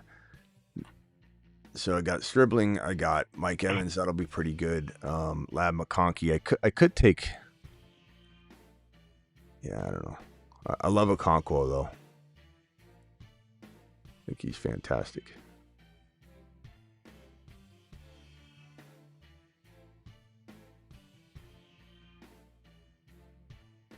All right. Chuck, what else you got? You're live. Oh, nothing. I just back to Hammer's point, like Tate, like Cam Ward chucked the ball last year a whole lot around the yard. Like he's not afraid to, let a couple rip, go deep. So I think, Tate's obviously gonna. I like the point that Hammer. I think he said he's gonna outscore all the Bears receivers. He could. I think that's a good shout. But I like him. And then with Tyson, Chuck throws the ball super deep. Also he's Matt Kellamore offense, who, Kellamore, it's like a volume offense, Yeah, think of like Stafford. Offense, Stafford had Caleb was the worst in the NFL in bad throws. And so was Bo Nix was in the bottom 2 or 3 as well. And that makes sense because they both threw pitiful, horrible passes a lot of the time. And but Stafford, I think Stafford was also in the bottom 3 or 4 or 5. But that's explainable by sheer volume. It's not because Stafford's throwing bad footballs. It's because they're throwing so much and they're taking chances. They're doing all these different things. And I think, in a way, the Saints will be a very similar. Sorry, whoever is dialing in, call again and I'll get you in. Saints are a very similar, like, there's going to be a lot of volume, just a lot of volume. And Shuck, whether he converts on all of them or not, that's not really a problem because they're just going to throw. They're going to have tons of opportunity. The team's going to change quite a bit offensive line-wise. I just think it's not like their defense is going to shut everyone down to the point where they don't need to do anything. It's going to be good. It's going to be a good year for Saints players. It's going to be really good. For sure. And thank you. There's some Tomas. I was just saying, there's some throws that Shuck made last year that you just look at it and you're like, oh my god, like what a throw! Like that's like a Mahomes type level. I wasn't even like on deep ball work. I was not on the Shuck train. I admit. I like him. No, I wasn't, but there was like at least a couple throws a game where you're just like, wow, that's a right in the bucket, just home run, just absolute bomb. Same thing with Cam Ward, and I think people are behind on the Cam Ward train. I've been drafting him like a ton with my last pick. Not on this channel, but we like him. No, but you know what I mean. Yeah, just the consensus, Yeah. I just don't think people understand, the talent that he is, Tesla or Antonio Williams, boys? Williams. I like both of them. Williams. All right, so we got Stribling and Williams. We got it's pretty good. Pretty good. Pretty good. McConkey, Evans, BTJ, and then we just went non-wide receiver shopping forever. But Stribling to Evans feels great. Antonio Williams is going to get work. And then that afforded me to just stack all these other positions. I mean, Hampton and Walker, Brooks, Mitchell, Coleman. Love it. I can't leave a draft without Coleman. McConkey, Evans. Yeah, that's great. Okonkwo, nice. And then my QBs are really, really, really, decently priced and spaced out enough to where I don't feel like it hampered me at all, because this is a territory where I hate the wide receivers. I mean, look at every wide receiver from okay, this guy drafted Ricky Pearsall. From Brock Purdy, my pick Brock Purdy, it's Dobbs. I don't mind Dobbs, but I don't need him. Pearsall, Wandell I like. Higgins, you could do okay this year, but I don't need him. I mean, Jacoby Myers, I'm just not into Jacoby Myers this year. Golden, Reed, Worthy I like. Michael Wilson I love, but that was untouchable for me down when I started this drought. So I just go I don't draft many wide receivers at all from this like 7 to 10 round, 11 round range, and then get back into the Jalen Coker business, in this 11th round typically. And then so this is par for the course for a lot of my builds. It's not like me, I messed up a wide receiver. This is how I do it a lot of the time. This running back stable is crazy. Quarterback room, May, Herbert, Purdy. I think I'm going to score pretty well at QB. So there you have it. Good looking squad so far, I think. This is a Corgi. First place gets $25K, I think. 4,000 entrants, so a lot easier to win this kind of contest with 4,000 people. Travis, what else you got? Not much. I was just looking over some teams, trying to figure out what to do with them.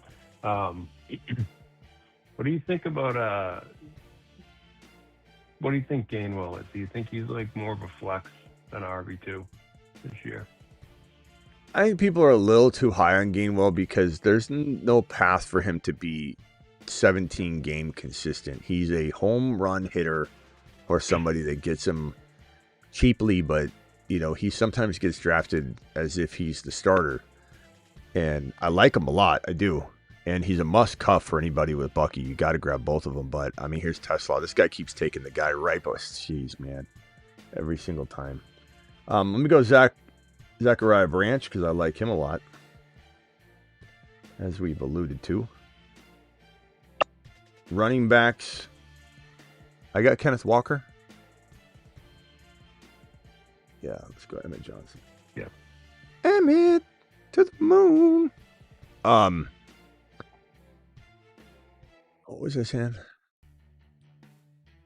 I was just asking about Gainwell. Oh, yeah, I like him, but he's definitely going to be, somebody that like you don't want to count on him. He is an accoutrement. He is not a locked-in starter. He could be a rotational piece, but you can't count on him. He's not necessarily running back 2 material for your fantasy team. He's more of a weapon that you can have dormant and he can come out and play. Sometimes he won't. If Bucky went down, it'd be different. But Sean Tucker is still there as well.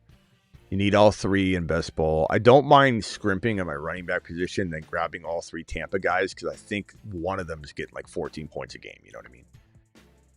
Mm-hmm.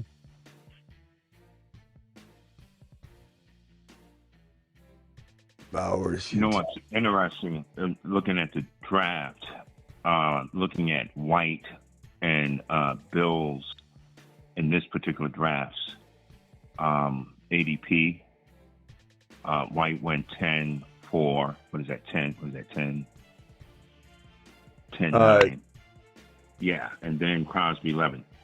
So, from a handcuff perspective, what do you think?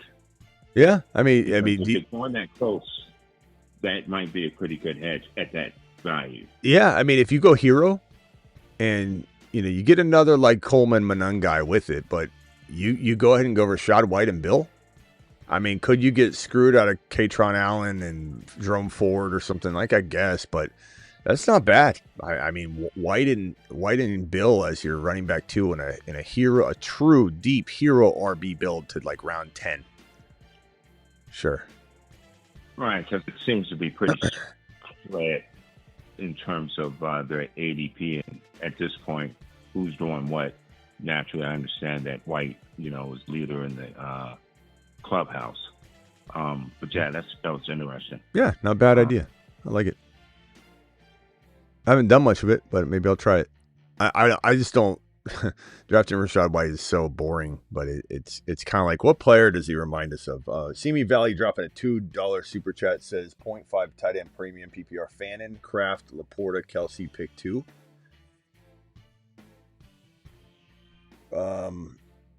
Kraft and Fannin without a hesitation, and Fannin, Kraft in that order.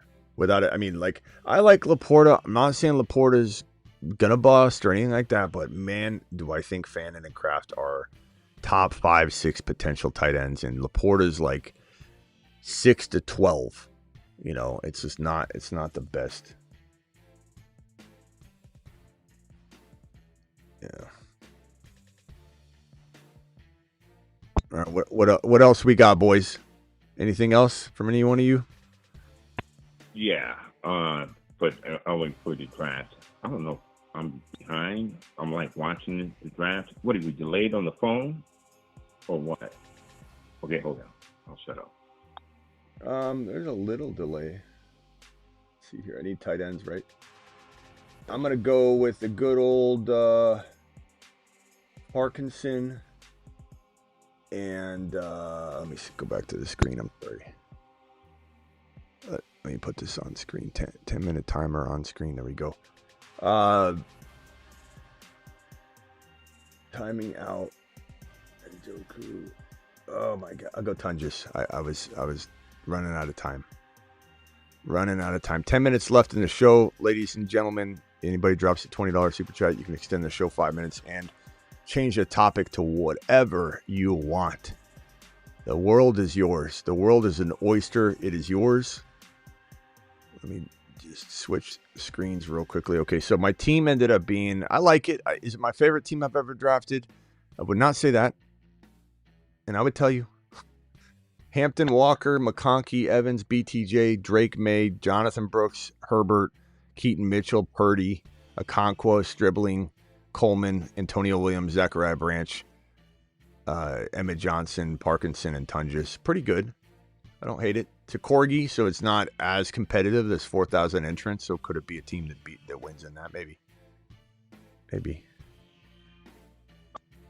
All right, Chuck. Final thoughts, Chuck, from you? No, nothing. I was just going to say, the other day, I know you were talking about the three-headed monster in the auction league. I think that was the day, right? You were talking about that? What was it? What, the auction? The three-headed monster? Yes. The three-headed monster. The show has just been extended 5 minutes due to a $20 super chat. Yeah, I've talked about it quite a bit. Yes, sir. Yeah, I had a draft this morning, and it was Mahomes, Gibbs, Swift, Chase, Adams, Bowers, McConkey. So, and then it was a super flex. So Willis was my second quarterback. Who are your three? Who are the three top players? So my top three were Gibbs, Bowers, and Chase. Okay, and yeah. Then, Gibbs, Bowers, and Chase in an auction is that's the three-headed monster. I think it's gonna win. I think that wins, bro. That's crazy. I'm gonna try it if I can. Well, I mean, I got like Adams, Ladd. Like I got Tate for $3 here. So like, Adams and Ladd with that. That's grandma, man. Yeah. Jeez. But yeah, you're gonna win that one. But if anybody's playing in a competitive. And thanks again, Pony, for dropping the extender. Pony to the moon. Pony, appreciate you very, very much for dropping the extender. Extra 5 minutes on the stream. Pony says pick the topic. I'll pick the topic. That's fine. I got it. I got this. But yeah, getting Ladd and Adams too is crazy. That's crazy talk. Chase, Ladd, Adams, Bowers, Gibbs. It was definitely like a grandma one for sure. I'm in this one with my old man that's like, it's $60+ for star players. So I don't know if it can be done in that. Maybe the two-headed monster, but that's still reasonable to do that. You could still do that unless they limit your dollar amount to where you can only spend like $58 per player on 3 of them because you have to have X amount per purse. I hate that. I can't stand.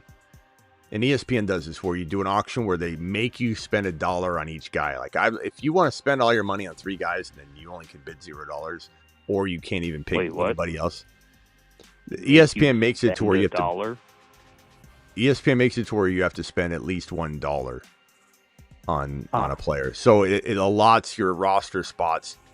If you have 7 spots left, you have to leave $7 available. You cannot use that on one player or anything like that. All right, Chuck Nasty, anything else, my man? Yeah. Nope. Good show as always. Thanks, gentlemen, for letting me call in. Yeah, thanks, pal. See ya. DJ, what do you got? What do you hear? What do you say? Final thoughts. I'm echoing the sentiments, I guess, of everyone else with regard to, Tate and production. And Chuck, like, when he was drafted in the second round, I was like, what? I was too. So I say that to say there's a balance in terms of how these teams draft and what draft capital kind of means. Because I, like you, was like, no. And why wasn't Shador or X player, whoever you want to insert, drafted ahead? So with that said, Lemon, draft capital being in the first round, I'll be curious to see if it's more something that we're missing or that Howie's hit on. I will say this, Howie's record with drafting receivers from USC isn't very good. You guys can look that up. Special on the planet, Smitty. Thank you. Thanks, Squad. Thanks for the centers. Yep. And not everybody is going to hit. Not everybody's going to hit on everything either. Luis dropping a $20 super chat says, let's extend this bad boy. And let's do it live. So thank you. 5-minute extender. The show has just been extended 5 minutes due to a $20 super chat. Welcome home, Columbia. Beautiful, beautiful. Thank you, Luis. Appreciate you dropping the extender on screen, young man. Luis says the following. Luis says thick skin because Luis, you do have a lot of anti-takes that kind of go against the grain of everything, every show. So I think he expects it, but he does have thick skin. Hangs in there. Tough. Appreciate it. For my boy Gump, I like that guy. Gump, bro, if Gump needed a place to stay, Luis would be like, you can have my room. I'll sleep on the couch. Gump would have the bed. That's how Luis rolls. Thank you, Luis, for dropping that extender. And then let's see here. What was it we're talking about here? I was gonna say something. Maybe Shuck related. I don't know what I was going to say. We talked enough about Lemon, but Shuck is intriguing. I think I was going to say something like, I still wonder, if Shador was drafted to the Saints, let's say, how much we would have seen him develop to. I wouldn't say that we shouldn't have, or no one should have liked Shador over Shuck or any.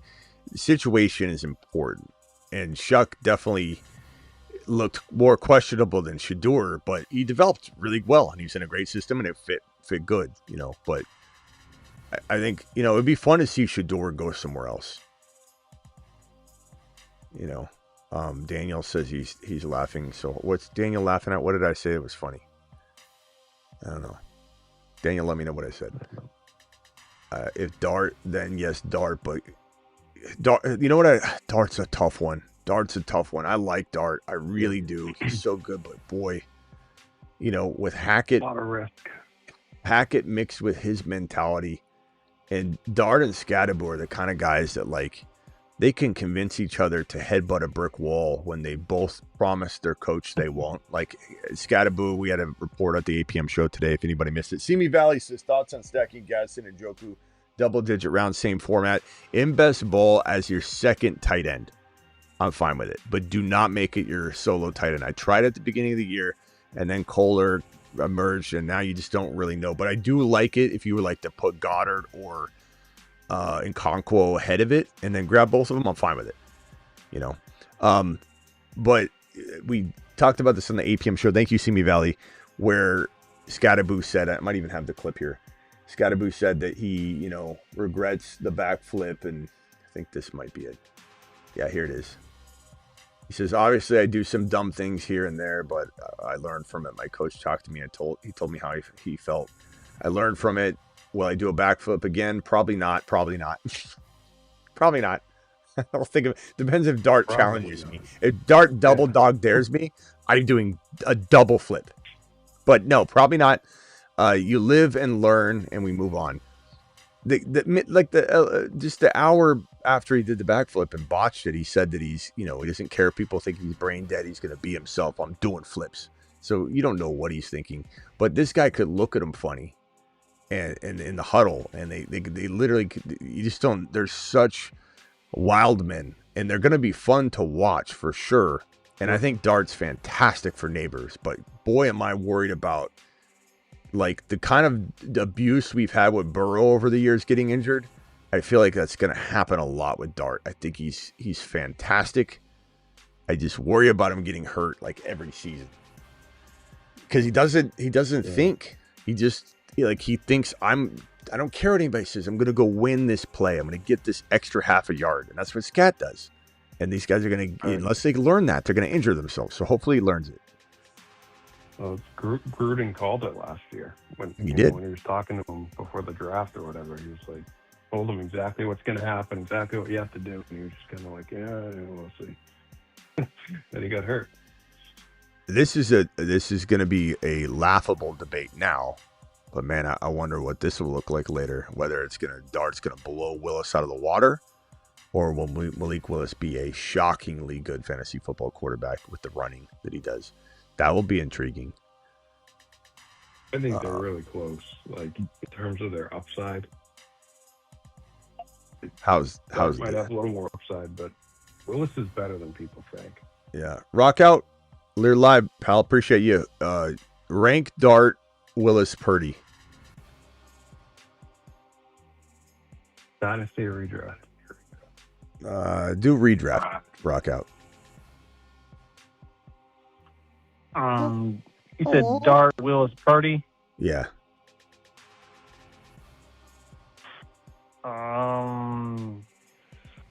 Probably Dart, Purdy, Willis, just because they're a little bit younger. Let's try this rock out. Rank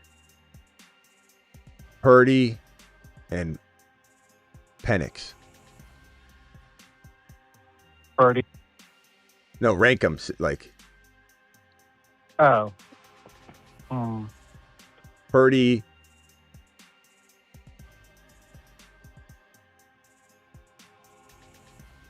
Like rank them in order. Say like read the name off in order. Purdy, Penix. Purdy, Penix. Well, thank you. It's a family show. It's a family show. Rock out. Yeah, it's a joke, by the way. Let's see here. Ward.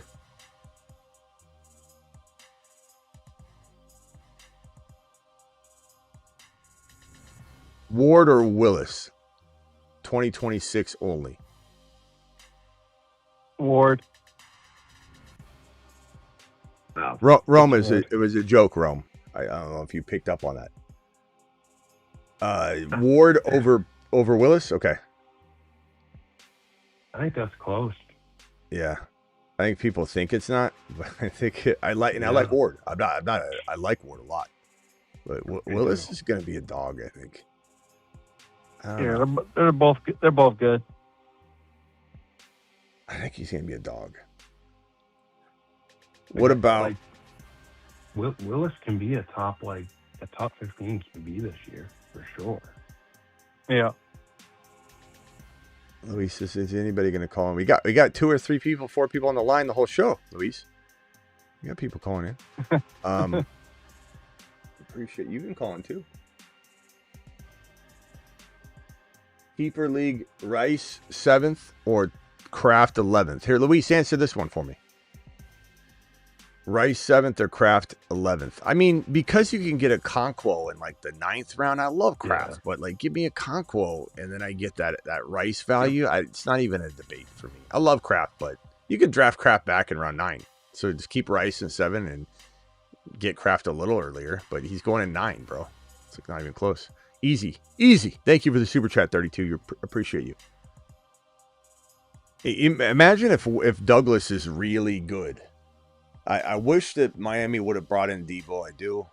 Debo in Miami, it sounded right too. You know, I knew he's going to probably go back to San Francisco, but Debo in Miami Debo, I could see it.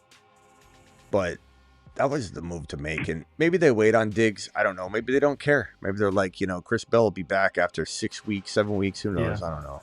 Well, and then Douglas is looking pretty good. And Kevin Coleman Jr. is looking really good out of the slot. They have Malik Washington, who, at this point is a veteran, 30 or whatever. Like, so they might just feel they can piece it together. And Tolbert's there. Tolbert's like a decent veteran. So maybe they just figured rather than go with the old dogs, just develop, and if we lose games, we lose games. Mm-hmm. What about, let's do it. Travis, speed round. Okay. Fast answers and rock out fast answers. Rank Willis, Kyler, Ward. Redraft. All of this is redraft. Assuming Kyler starts here as a starter. You don't know. You gotta predict it. Okay. If I'm gonna predict it, I guess I'll go Willis, Ward, Kyler. But... Okay, rock out. Ward, Willis, Murray. Okay, guys, you can keep voting in the chat if you want. Okay, speed round. So, and you have to make the call like right now. You're drafting essentially. Willis or Daniel Jones? Willis. Okay. Daniel Jones or, unless I give you the parameters, I suppose, like Daniel Jones or Darnold. Darnold. I'll gamble on Jones because I don't think Darnold's going to be a top 10 QB or top 12 QB. Bo Nix or Caleb? And before any of you Caleb people lose your mind, Bo Nix was number 7. Bo. He was number 9 the year before. Yeah. And he just got Waddles. Yeah, that's why I'm taking him, because he's got better weapons now. Regardless of what people think of Waddle, whether he's great or just good, better weapons, better situation, third year. Next. Injury risk and all, Stafford or Caleb? Stafford. And you get a cost of entry addition on that. We're asking vacuum type questions, but you're getting the cost of entry on that. So, and then last one on the Caleb front, I'll say Caleb or, I mean, this one seems easy, but some people will say Caleb, but Caleb or Herbert? Herbert, because this year in particular. Herbert. All right, Herbert, and then let's go over to the tight end position. Let's do some speed round here. Travis Kelce, one more try, like Timmy T said, or Gadsden with Njoku. You get Njoku as well. Gadsden with Njoku. What if there was no Njoku? Yeah, Gadsden. Njoku. Hit that thumb up, guys. Gadsden. We got 150 to 200 in here. We still only have 57 thumbs up. The Graveyard Crew is the best crew in the world, but you guys don't hit the thumb up button much. I'll tell you that. We had like 150, 200 on the 8 p.m. show. If we could make it a habit of smashing the thumb up button while we're watching. What, Travis? No, go ahead. I was mistaken. Oh. I mean, you guys literally are diehard here every night. Hit that thumb up button. Don't get complacent with it. It helps the channel grow. If the channel doesn't grow, and continuously thrive. Like, what do you think happens someday? When that doesn't, what do you think it's just gonna live by itself? It's just gonna float. You got to help make it happen. You're the movement. You are the people. A Goddard or a Conquo? Thank you, Dan. Conquo. Yeah, I think per start it could be even, or even Goddard could outplay him. But yeah, the injury concerns me. Goddard's probably the number 2 option. Yeah. Goddard did only have 600 yards last year, so. Yeah, this is disrespectful right here. Every question we leave him out. We never talk about Ferguson. I like both though. Dallas Cowboy Ferguson. Conquo or Fergie? He's always doing well. Ferguson's always doing well. Conquo. Me too, but I might take Fergie because I know I'm getting a top 10 tight end. But yeah, he's Conquo's got the upside, I think. I keep neglecting him. He was tight end 5 last year, wasn't he? Ferguson. Yeah, where's Silver Rapture? He had a down year. I know it's random, but the reason I thought of that is because he loves Ferguson. Where's Silver Rapture? Ferguson had a down year? I thought he was tight end 5. Yeah. I don't think he did. I think you think he did because he's so forgettable. Let me check this. I don't know. I don't think well, he's yard-wise, I guess. He was like tight end 6. I know he had a stretch. I know he had a stretch where before Pickens went off, where he like tight end 6. Carried teams. I thought he was tight end 5 or 6. Let me see. Yeah, he was like surprisingly. 6. Yeah, and then what I was thinking of is if you look at his game log, from weeks 2 to 11, he was tight end 3, 3, 5, 2, 10, 4, 24, and 7, and then 9. So over half the year, he was a top 10 tight end. And a bunch of Romario extending in the last 18 seconds. 5-minute extender. The show has just been extended 5 minutes due to a $20 super chat.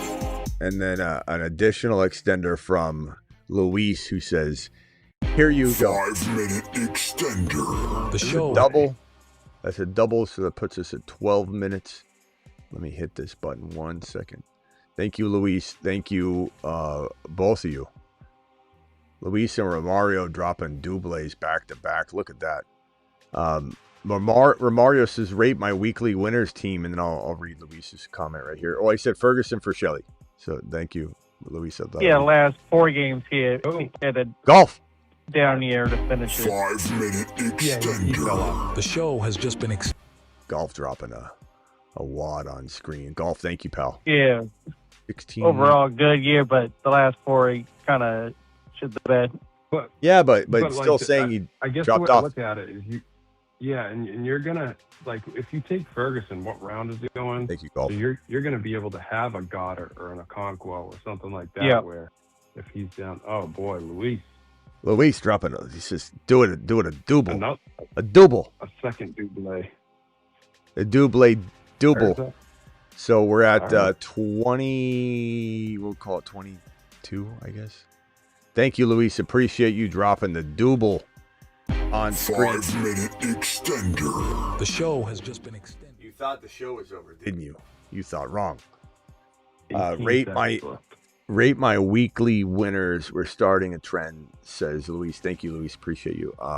This one right here. Rate my weekly winners team. QBs are May, Purdy, Brissett, Achane, Jeremiah, Price, Coleman, Algier, Emmett. Okay. Got it all cuffed up. JSN, Mike Evans, Michael Wilson, Wandell Pitts. Almost hard to believe you got all this. It's really good. What was your first round pick was JSN. Your second round pick was Achane. Your third round pick was Love. Yeah. Fourth round was Mike Evans. And yeah, I mean, it all kind of plays. That's a really nice team, man. That's what you call well-rounded. And doesn't it feel good? Like you feel like you could sleep at night, not worrying about a hole in the roster, bro. It's great. It's great. Or actually, do you have another super chat to read? 8.5 out of 10 on that one. Romario, Luis said for Shelley. And then Golf didn't have a message. He's just extending. So Golf, thank you very much for that. And then Luis said we are starting a trend. So I think I've read all of those. There was a question I was going to read real quickly. Let me just get that one. What was that one?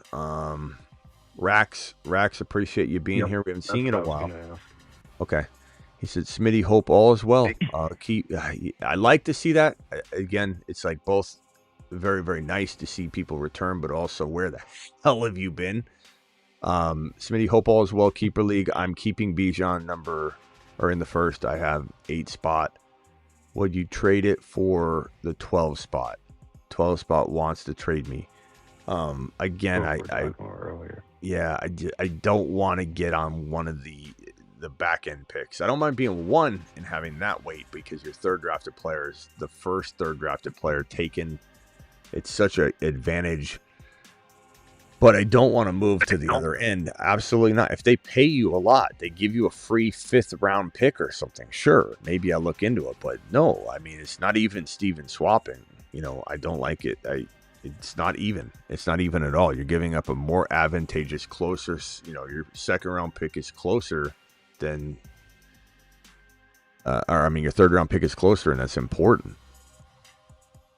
So, and honestly, the players in the, and I know it's a keeper league, so it's a little different, but the players in the, that 1-2 turn are really close, and I think it's going to extend down to like the McBride. It depends if you all move, pretty much everything moves up 1.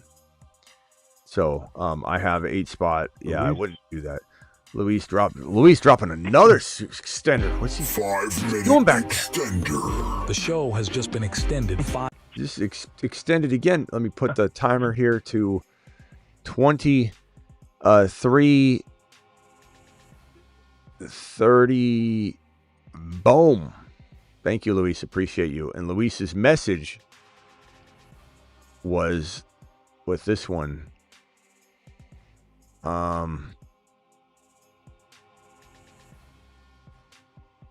Rome deserves a take. Also, Romario, I love your picture, sir.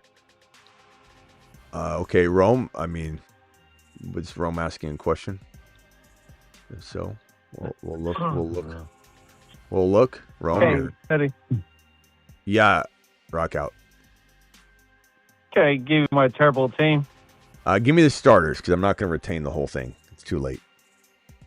All right, Goff, Henderson, Pierce, Lamb, A.J. Brown, Neighbors, Warren. Yeah. Who's your other quarterback?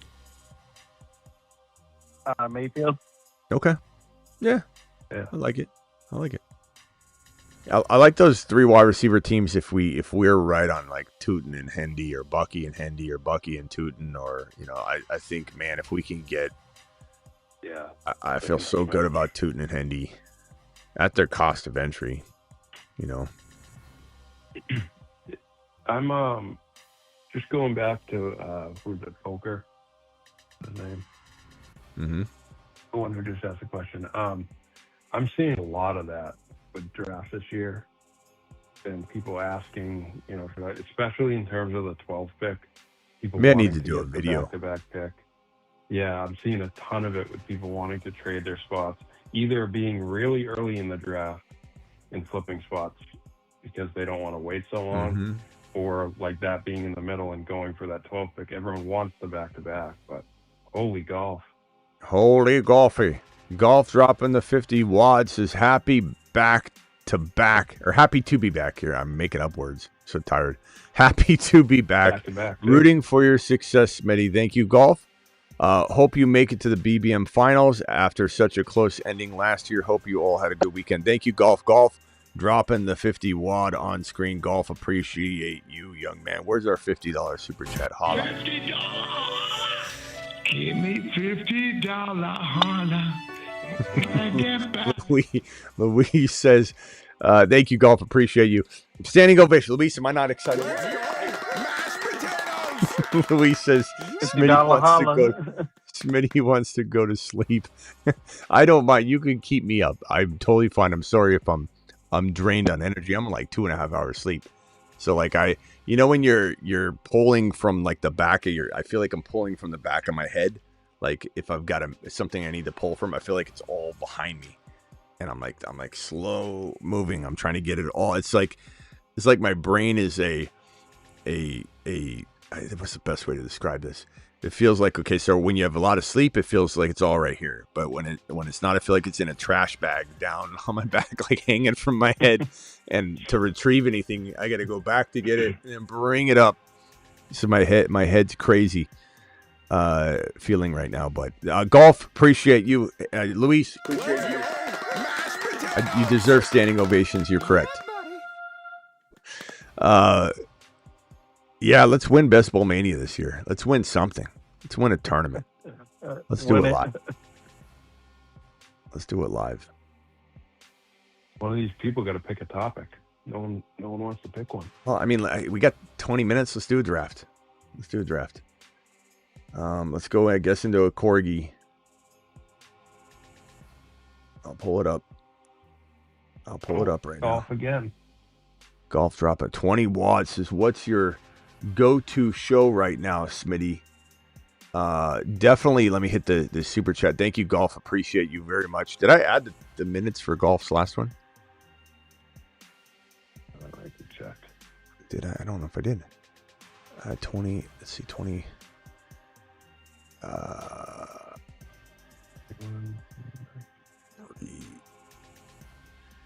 30. Golf says, what's your... I think you only added one of... I think you... Okay. Oh, no, I don't think you did. So we got to do a draft. Golf. I feel like I'm acting like Ron Navy. My go-to show, Dutton Ranch, better than Yellowstone, which is hard to beat. Yellowstone was great. Yeah, I got to watch that.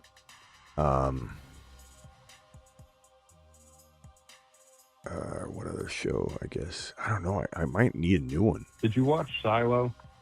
Yeah, I couldn't get into the Elite recent season. I'm still going to watch it, but it's like every time I put it on. I haven't started the new season yet. But it seems boring so far. I liked the first two. Yeah, the first two were great. What is your go-to show? So I'll probably say... I don't know. Oh, Corgi's a single entry. You're right.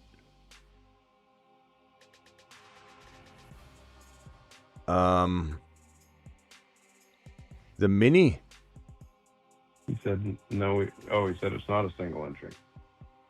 Let's do the mini Schnauzer anyway. It's $3. Schnauzer.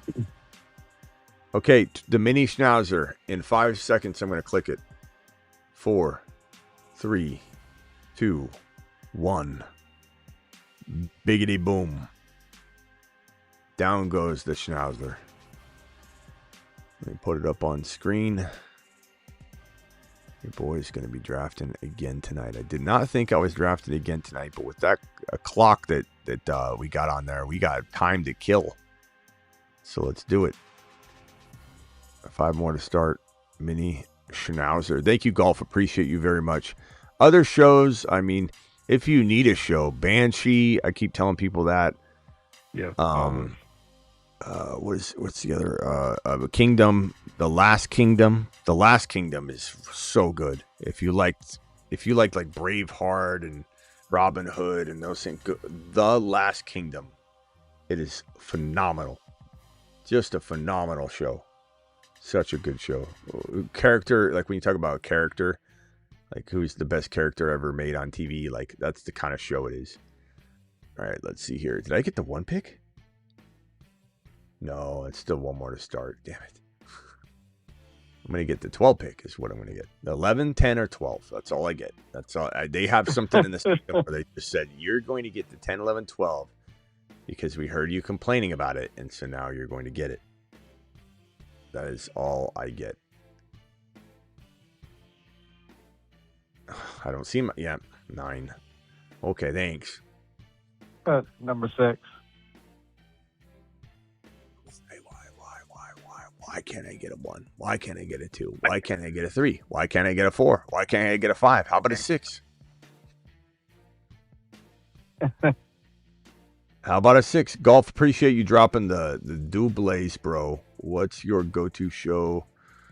BBQ. Thank you. Best Ball Mania BBM. I think I read everybody's message. I think here's Rome's take that that Luis wanted him to give. My hot take is CeeDee Lamb won't finish top 15. You're lucky Hammer ain't here. You're going to be upset over this one. And Lamar Jackson will outscore Allen in May. Not that hot, but I could see it. Those are both potentially possible. An injury probably to CeeDee Lamb, and that could happen. And then Lamar's done it before, but I would probably say I don't think Lamar can play that well personally. Because I think that you have a system where his coordinator has, I don't believe, ever called a play before. So I don't know. It's hard for me to grasp that and say, oh, that's going to be beat Josh Allen. I don't know. Give Josh Allen DJ Moore. I mean, injuries could make it happen. Golf with another one. Golf. What's going on with golf tonight? Where's my extender button when I need it? Where is it? Here it is. 5-minute extender. The show has just been extended 5 minutes. Thank you, Golf. Appreciate you. Standing ovation inbound. Let me just change the timer real quickly. But yeah, no, not crazy. Those are decent calls. I don't mind those. So we're at 30-47. Is that right? 30-45. Okay. Boom. Thank you, Golf. Appreciate you. Golf says can likely be top 5 tight end this year. He could. Should have great athleticism. Yeah, and the only thing I would say is concerning though. Rome, I like the stuff. I like what you brought. Look, hey, here's a little Lamb action. I haven't taken CeeDee Lamb in a while, so this is good. I get to take him here. I have been taking, like Hampton and those guys more, but I haven't been taking a lot of Lamb, so I'll take him here. I do love Lamb. I don't want anybody to think I don't like Lamb. The one bad thing about Likely is he has his same head coach that held him back. I don't know. But I do think he'll be good. There's no one else to put in. I mean, what is he going to do? Walk over, put Theo in? I do think he'll be really good. Luis dropping a super chat extender. 5-minute extender. I might have to go get a late night snack or something and bring it into the studio at this point because I'm going to be here all night. 34-43. 34. We'll go 34-45. Okay. Thank you, Luis. Luis says, I'm on the clock. 7 seconds left. Kenneth Walker. 8. Let's go H-Han. Do it live. H-Han Lamb. I don't know if I have a lot of H-Han Lamb. That's an unusual, uncommon combo for me. Send y'all's takes, y'all. The People Show. Thank you, Luis. Luis with a monster super chat. You monster. You can likely be a top 5 tight end. So, yes, I think he can. I think he can be... I would say I would expect more of a 7 to 12, 7 to 10, 7 to 11, but certainly could be. Yeah, I think he could. Staying healthy's been kind of the reason why I probably keep him out of the 5 range. Like I like Kraft more. Golf dropping another one. 5-minute extender. The show has just been extended 5 minutes due to a $20 super chat. Welcome home, Columbia. Beautiful, beautiful. 3840. Okay, so 3840 for adding this up. Thank you, Luis and Golf. You guys, everybody else is extended too. I mean, all of you. Thank you very much. What was I saying? Okay, let me read this question from. I don't know if I'm reading all of them. Senyor's take, says Luis, top 5 tight end. I think the last one from Golf was, have you heard from Ron Navy lately? Hope he's doing good. Yeah, he has. Night chat. You out of here, Golf? Thank you, pal. Ron Navy is Luis. 5-minute extender. The show has just been extended 5 minutes due to a $20 super chat. Welcome home, Columbia. Beautiful, beautiful. Luis, 42-55. Good Lord. Good. This show is just about to end, and it's got 45 minutes left. This is unbelievable. Ron Navy. Yes, I've heard from Ron Navy. Thank you, Luis. Thank you. He calls in once a week, once every 2 weeks. He's good. He's just busy. He got married again, and he's been going through, just getting used to all that and trying to fit in his stakes and all that. So he does call in from time to time. I like Ron, whereas he missed that guy as well. He'll be back. I don't know if he'll be back as regular as he was. It tends to happen when someone finds themselves a new wife and was an avid bachelor watching the show. It tends to be. Remember Perps? We lost Perps a long time ago. Oh, yeah. He was here all the time. Yep. Look at Devontae Smith falling to this pick. I don't know if I can take. I can't take him. I'm gonna go. I'm gonna go ETN here. It's a little early because he's more of a fourth rounder, but like he's really on the turn. But I just don't. I don't want to take Smith. I don't want to take Higgins. I don't want to take Hall. Hall's already gone, but because I've already told you guys I won't draft Devontae Smith until I'm deep into the fourth round, or at least mid fourth round. That's where he deserves to be. That's where I lad McConkey. Or I'm sorry, I don't want Higgins there either. Yeah, Ted McMillan and Devontae Smith are very good deep fourth round picks. Just because they've been going here, and he falls, and everyone's like, "Oh, Devontae Smith has great value." I still don't think it's great value. I disagree. Mike Evans. Ooh, Mike Evans. So Achane and ETN, Lamb and Evans, unique. I hate this spot. I don't think I'm drafting a league-winning team from the 10, 11, 12, or 9 as likely to grab it. I mean, I could still draft it, but it's a tough spot to beat out these other ones over here. Pony up. Pony dropping 50 watt. What is going on in here tonight? Pony, appreciate you, young man. Banking some of these. 5-minute extender. The show has just been extended 5 minutes due to a I might have to go get a snack, at least a drink. We got to add a good 10 to Luis 10, too. 10, a little extra time for the double. Luis dropping another $20 super chat that puts. I put it at 10 minutes. What was it just at? 40. So it should be 50 minutes. 55 minutes. I didn't mean to put 10 minutes. 55. Luis. Jeez. Luis says, thank you all. Remember, you all don't have to agree with me. I'm here to learn after I still watch at the end of the day. The People Show. Thank you, Luis. Appreciate you very much. Luis to the moon. Luis dropping wattage. Pony, appreciate you dropping. Luis and Pony. Luis and Pony, thank you very much. Daniel, is that Daniel the Commander? I don't think so. Why does he look? Yeah, that's not Daniel the Commander. No. I was thinking that was Daniel the Commander this whole time. That's another Daniel. It's another generous Daniel. I felt obligated to do this. Don't judge me. Just saying maybe one more draft or topic. If we have time to do another draft, I'll certainly do it because we'll be here, right? So, Pony, thank you very much for the $50 super chat. Daniel with a super chat. You asked for this. What was this? A double. It was one, but I mean, I threw it on the screen twice. You asked for this chat. Where is Gump? I don't know. Are you Gump? Yeah, I hope that would be great if this is Gump. If Gump's name was really Daniel. Danielson. I don't know where Gump is. 59-minute show we got right here. 59-minute show. Jeez. Guess I'm not going to sleep for a while. Thank you, gentlemen, for dropping. I don't know where Gump is. Gump doesn't call this late. Well, I guess sometimes. What's the latest Gump calls, guys?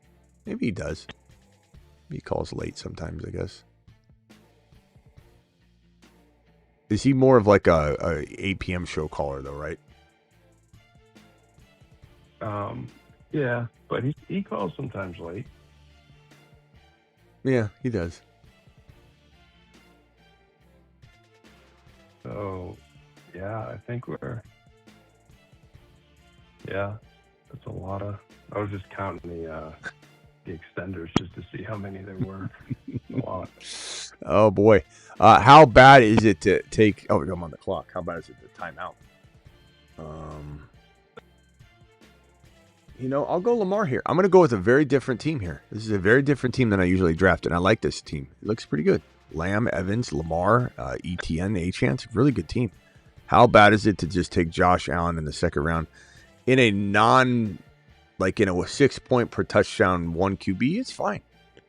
If it's 4 point, maybe you're reaching a little bit. And if people are doing that, Luis with another one. Luis says, we're not done. 5-minute extender. The show has just been extended 5 minutes due to a...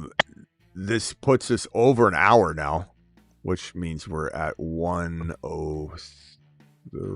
Let's see, God, I can't even count right now because the timer is going to.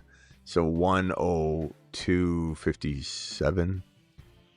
1:02:50, I think.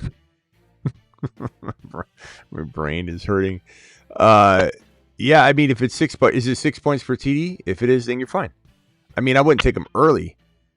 I need to go get a snack. That's true. I do. Tyler Warren. I don't have a tight end yet. I could go with Tyler Warren here. Roma Dunse's not bad. Let's go Tyler Warren. This is a pretty good team. What do you think of this team, boys? Lamb, Achane, ETN, Evans, Lamar, Tyler Warren. I like it. Achane, ETN, you don't see that a ton, I feel like. Yeah. I like that.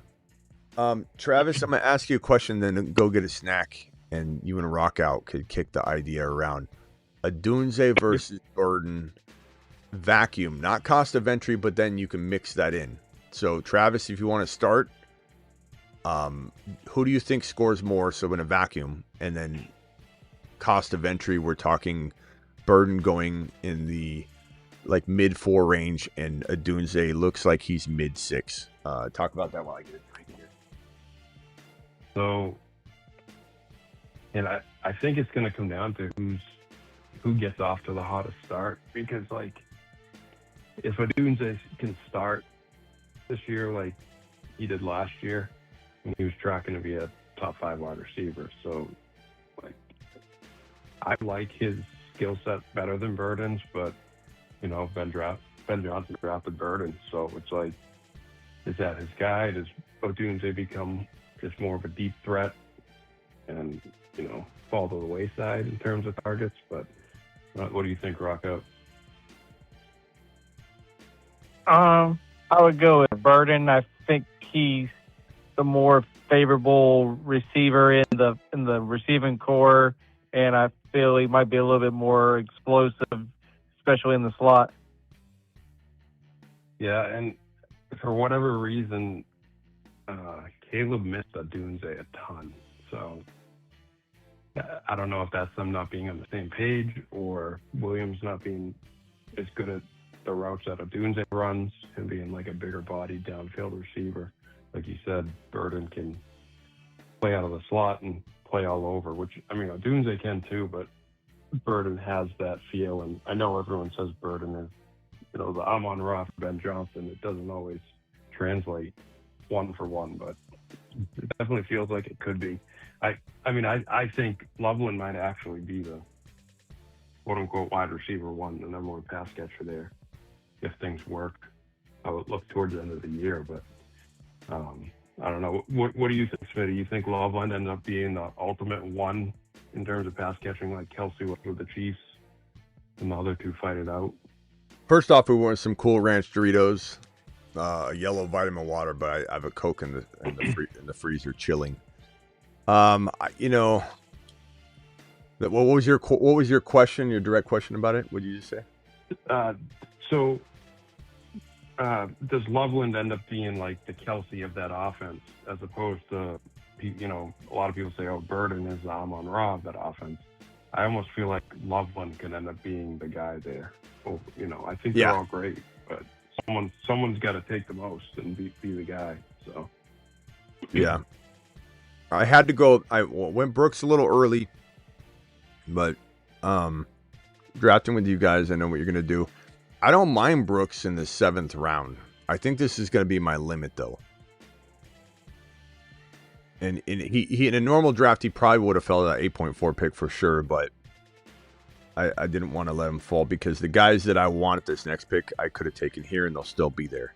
So I just made like a cold, hard calculation that I'm just going to swap them to make sure I get Brooks, because I'm not taking anybody that's like right here. Well, I guess there's a couple players I could actually, but I don't mind if I lose them, because there's like 3-4 guys that I like. I kind of need a wide receiver here. I like Manungai a lot. I do. But I think I'm going to go with Michael Wilson. So Michael Wilson, Evans, and Lamb, and then Brooks, Etienne, and HN, and then Lamar and Warren. Very well-balanced team. Yeah, Colson Loveland's the one. What's your feeling on Burden and Odunze? Rock out said Burden. I mean, it feels that way a little bit, but I was saying if Odunze starts the season off like he did last year, that could change everything. So, what's your take? Yeah, I mean, Odunze started off as a top 10 wide receiver. I mean, we haven't seen. Let me screenshot that. We haven't seen a player. Might have even been top 5. It was crazy. Rome, Odunze. Game log. Let me put this on screen here. I mean, this is crazy. Just crazy start. And if you don't know, like if you're like, you heard a little bit about Rome Odunze, you haven't really dug into it at all. Let me show you. Let me show you what you're missing. Because Rome Odunze is no laughing matter. He's no joke. He's no pushover. He's no second fiddle to nobody. And keep in mind that I literally had this guy as my one of my top 10 wide receivers coming out of the prospecting point, period, where we're trying to decide before they had landing spots, like going into the rookie, rankings and such, as a top 10 wide receiver. So he's no joke. Here's the game log for Rome. Rome, I wouldn't say Rome's better or worse than Burden. I love both of them. Burden feels a little, I know people compare him to St. Brown, and for good reason, but he's a little bit more capped than that. But he's definitely, who's the best receiver to, like, almost like a Christian Watson, I think is what Rome could be. Or I'm sorry, what Burden could be, like a Christian Watson type player. I know they're not necessarily built exactly the same. I'll try to think of another comp too. But Christian Watson is never going to be like a top 5 wide receiver, but man, he could flirt with top 10, top 8 numbers some years. I mean, he's that good. Odunze could literally be like Chris Olave, who, if he was healthy and had no concussion concerns, would be just a different monster. But look at this start. This is the playoffs, so don't look at this. In fact, let me just push that up. And you look at this. I got the 17-game paces for Odunze's. Yeah. Best 4 and Burden's too. 6, 37 and 1, 7, 128 and 2, 3, 62 and 1, 4, 69 and 1, and then even down here 7 for 114, and down here 6 for 86 and 1. Like, what a year! Burden didn't have anything. Burden didn't really do anything all year. It was his last 4 games. For the last 4 weeks, 13 to 17 was Burden's best. I was going to time out, so I just took pits. And it's funny because if you pace them out, they're both, Odunze, those 4 games, pace for 85 catches, Burden for 89. Odunze, 1258, Burden for 1377. The difference is Odunze pace for 21 touchdowns, Burden for 4. So, I mean, Odunze is just a big body, a red zone target. So that's the benefit if you're going to find one over Burden, is that he's big. He's dominant in the red zone. Has anybody ever seen Tom Cruise eat popcorn? First of all, no one loves popcorn or movies more than Tom Cruise. Nobody. I love Tom Cruise. Tom Cruise is political. And I love. He's one of the best actors. No one loves Tom Cruise more than Tom Cruise either. Yeah. But man, Tom Cruise loves those popcorn. 3 things. And when he eats popcorn, he takes it and he throws it in his mouth. And I kind of understand it. Like eating in front of, I guess, hard to eat in front of people. You don't want to be slow with it because it's like, what do you like? Hold on, I'm on the clock. Kenny Gainwell.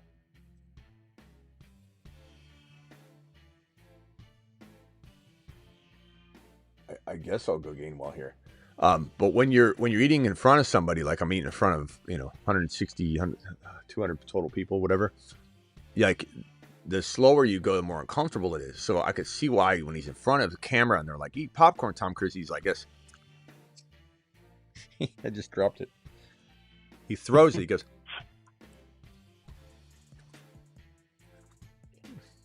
I understand him a little more. But yeah, you can hate Tom Cruise's political views, whatever, but like he's one of the best actors ever. He's so good. Top Gun 2 was amazing. They're filming another Top Gun right now. Oh, I can't wait. It's the same with music. You got to separate the art from the artist, as they say. Like, just enjoy what they do. Don't look up to him as a person. Yeah. Pretty easy. I'm back, bro. Drop your Pat's take, says Luis.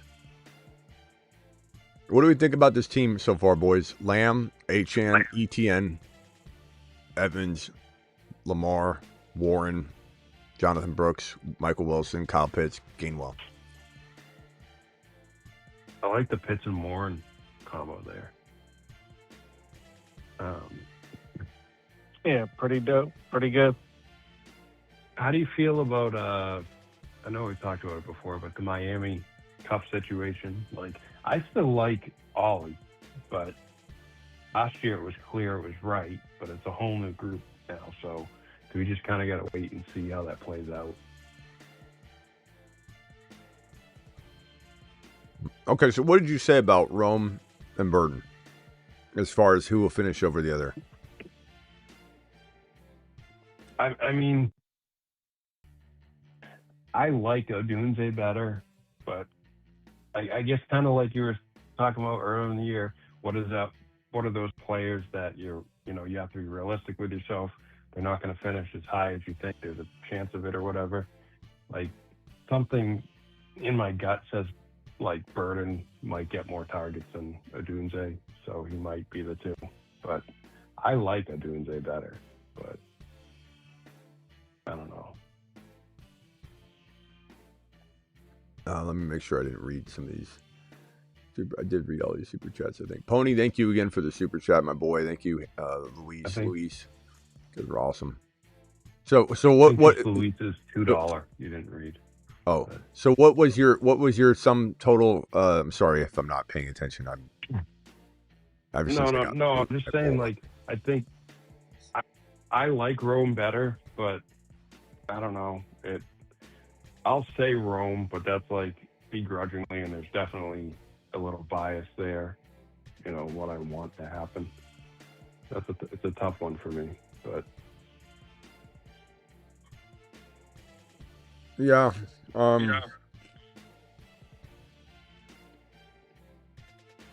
I think it's going to come down to health. If Rome stays healthy, I think he outscores, or they're dead even. They cannibalize each other out of being a high-end wide receiver 1. They're both like high-end 2. Vader, thank you for the gifted membership, my boy. If Rome doesn't stay healthy, then Burden's going to eat, feast, and have a great second half. Right. But, I mean, yeah. So someone can't debate.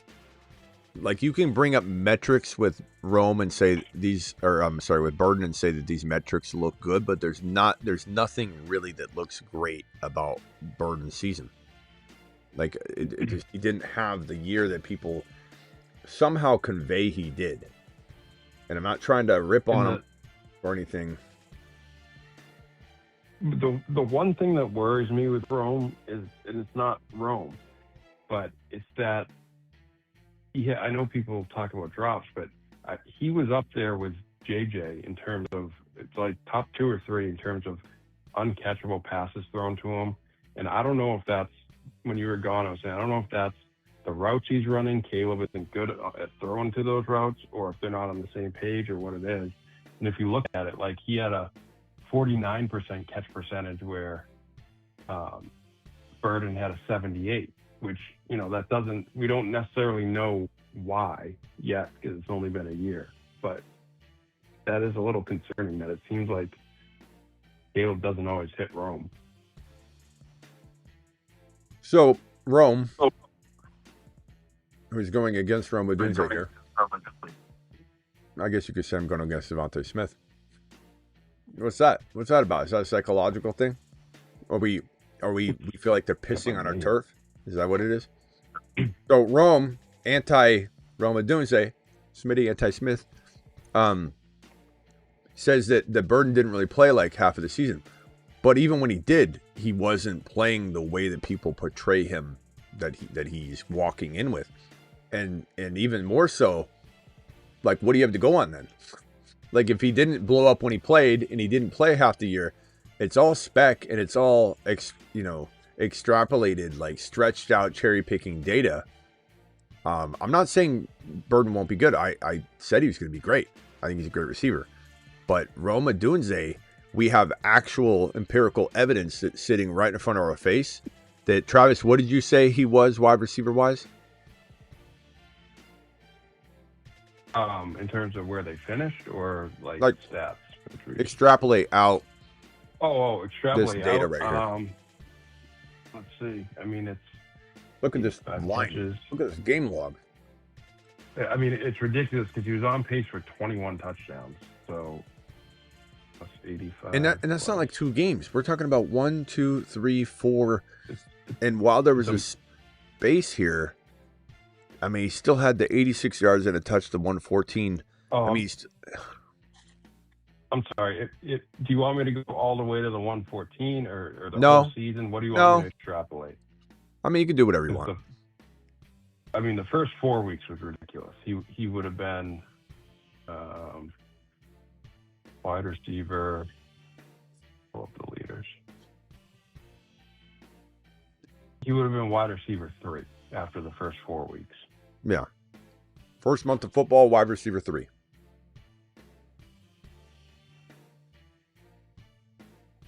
What about if you include it down to the 100? Well, no. I mean, when do you stop though? Because then he had a break, then he did well, then he had a break, then he. Well, he did get like hurt that week 9, and he was really banged up from that. I mean, he got hurt before that. I mean, even if he went down to the that 114, he's still going to be 75. My team so far: Lamb, Achane, ETN, Mike Evans, Lamar, Tyler Warren, Jonathan Brooks, Michael Wilson, Kyle Pitts, Gainwell, Malik Willis, Travis Hunter, Okonkwo, Tesla. Looking good. Okay. So through the first half, the first 8 games, he would have been wide receiver 6 or 7. So he played half a season out, top 8 wide receiver. Yeah, half a year as a top 8 wide receiver. So you can't really you have nothing like if Roma doing or if I keep mixing them up. If Luther Burden Truther wants to call in and try and get dunked on, phone line's open. I'd love for you to block one of these shots. I mean, I'm not saying that Burden's gonna be bad. I'm just saying the data is screaming Roma Dunze.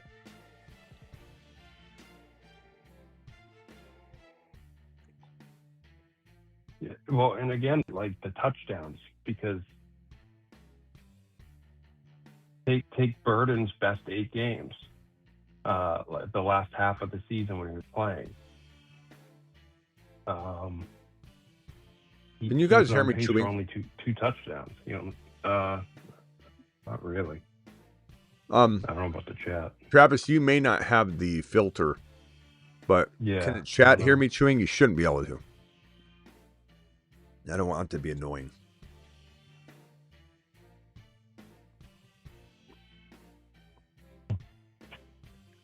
Luis dropping another extender. He says, "You're not going nowhere. Get a bowl." Extender. The show has just been extended 5 minutes due to a $20 super chat. 49. Welcome home, Columbia. Beautiful, beautiful. 49 minutes, Luis. You son of a gun. So if you want to look at it, though, where Rome really fell off the map. So at that point, there's no excuse for Burden not to be taking over targets and doing better, all that. the last 8 games of the year, he would have been wide receiver 25. Mm-hmm. Oh, here's John Brock with the picture of Burden coming in. Burden had like 30% of the snaps. Okay, so you're going to come in with some data that doesn't have any production to it, though, right? Like the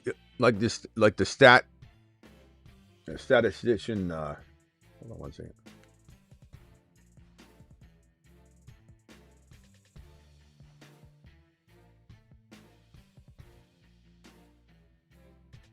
I took timed out on Ricky Pearsall. No. Yeah, pretty Ricky. No, you mother. Oh man. Oh no. Why can't the algorithm on me? Can't the app like just eliminate that as an auto? Can't they just let it float there? Like, why do they got to do that, bro? That's so messed up. Yeah. They know he's like, what is going on there?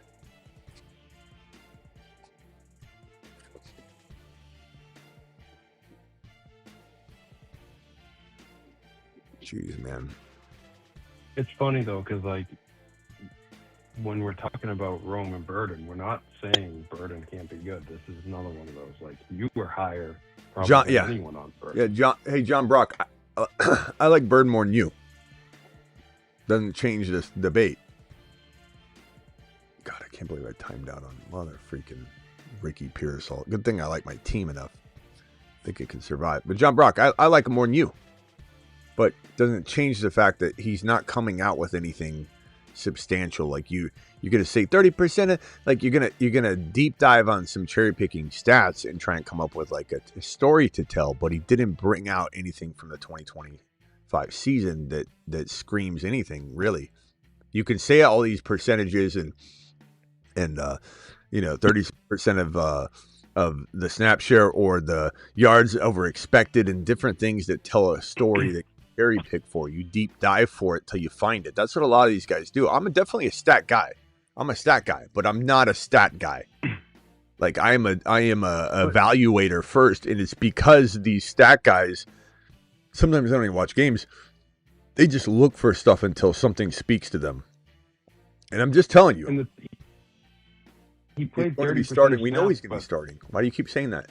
That means he couldn't. For some reason, Burden last year couldn't outsnap Zacchaeus. Like, yes, this is this year. Things change, but you have to take that into consideration. Like, Rome was hobbled and not playing from week 13 on, and Zacchaeus was outsnapping Burden. Why does he keep saying he's going to start though? We know he's going to start. Wait, John. Again, I don't think you realize how much I like Luther Burden.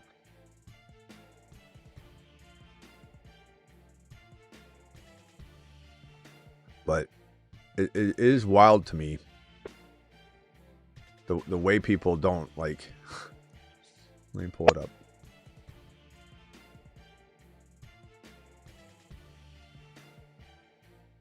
Like you can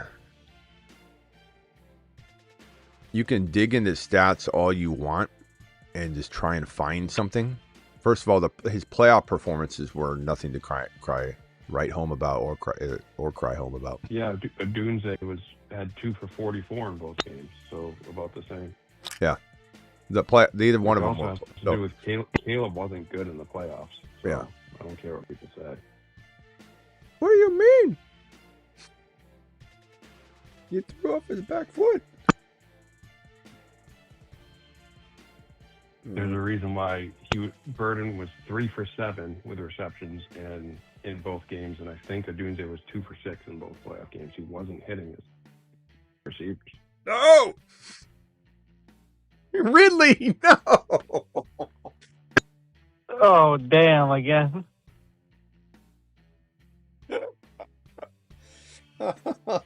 Why are they giving me the trash? Jeez. How do I salvage this? Hold on. I got to see what I need. I got Lamar, Malik, and Jacoby. I got Achane, ETN, Brooks, and Gainwell. So I kind of need another running back. Yeah, everything's pretty decent still. I have horrible timeouts there, but all I need is an RB. Let's find one. Jordan James, Gainwell, Sean Tucker there. Good Lord. The timeout again.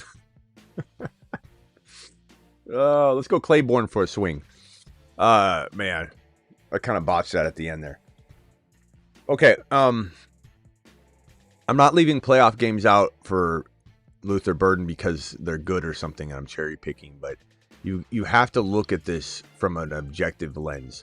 This one game is the only thing that he brought to the table. It was a great game. It's a great sample. I'm the one that told you, John Brock, about Luther Burden.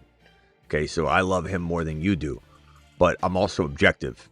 And I also see something here that, you have these two games. I like this 101 and a touch. I like this 138 and a touch, but he didn't necessarily bring any other consistency throughout the entire season.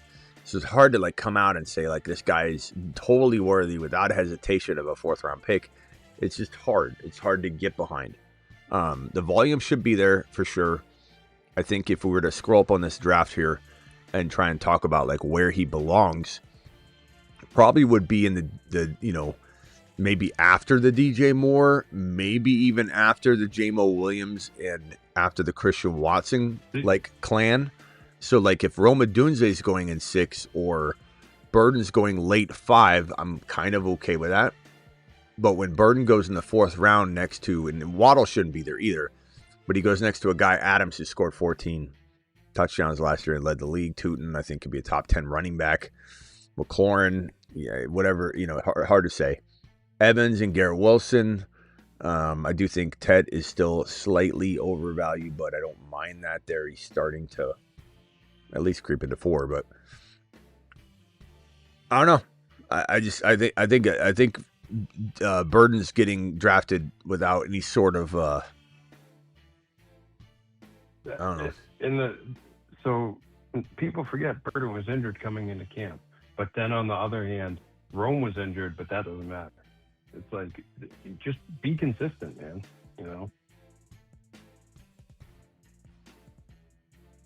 Can you check out Team 6? Sure.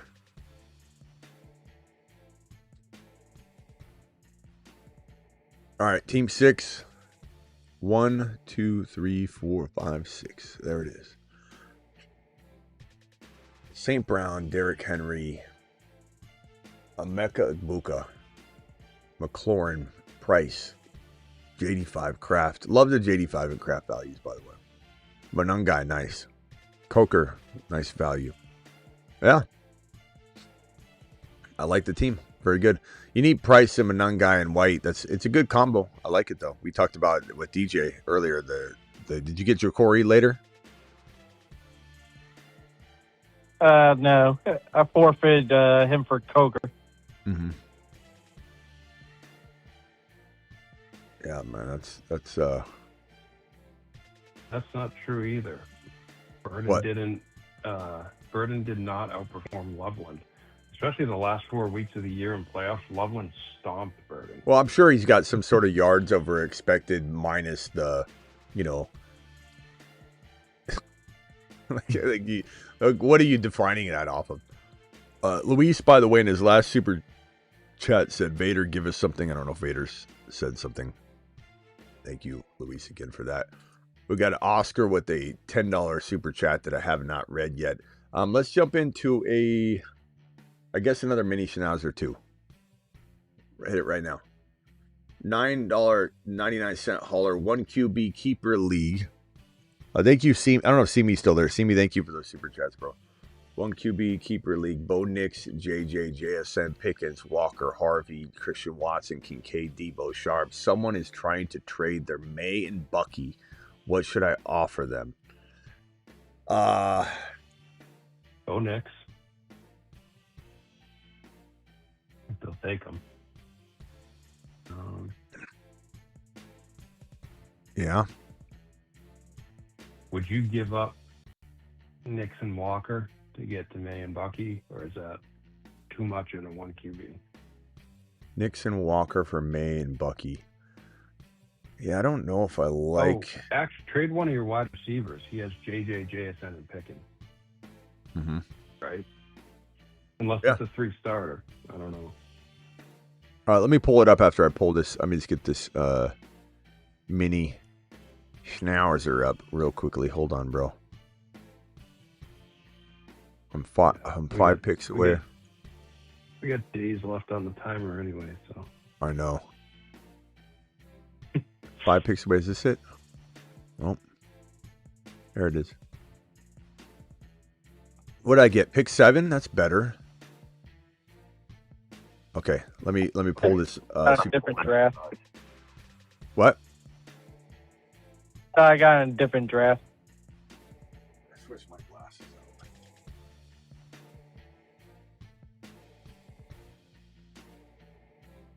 Those ones I like, but they like fall off my head. They slip. Oh, there we go. So much better.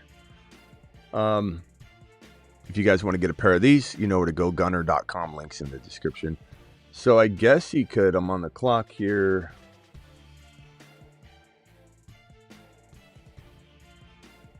Oh, I don't go a lot of Amon Ra, so I went Amon Ra.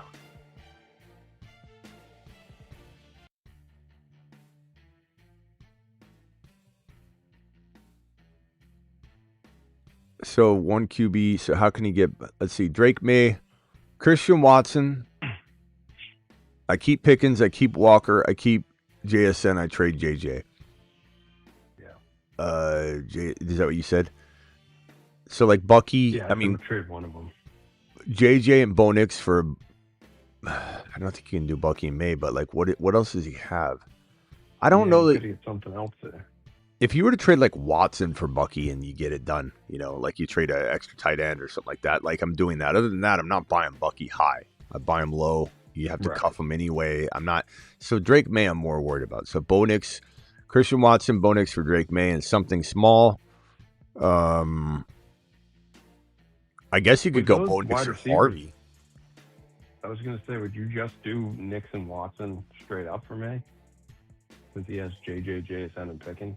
I'd try and throw him Harvey for Bucky in that case or something like that.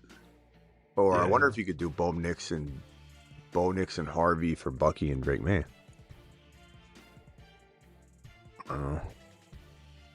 Maybe throwing something else with it.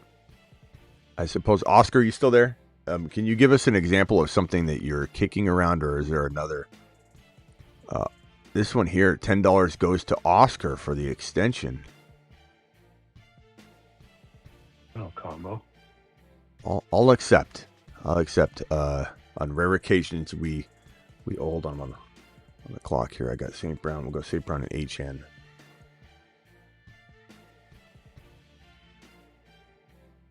I'll make this up to a 40-minute on a combination extender. No problem there on that one, Julian. 5-minute extender. The show has just...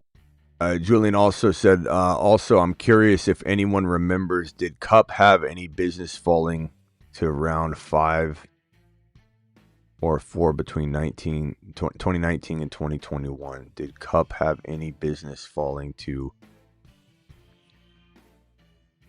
Is that like... Are you trying to say before... To someone this year falling, or... I don't know. All right. John Brock, you can go in the timeout for that. What did he say? Well, hold on. I'll look in a second. Travis, answer the Cooper Cup thing. Answer the Cooper Cup thing the best of your ability. Let me grab my... So Julian, I'm curious if you're wondering, like, is there someone you're comparing him to this year, or is that just a general question? Because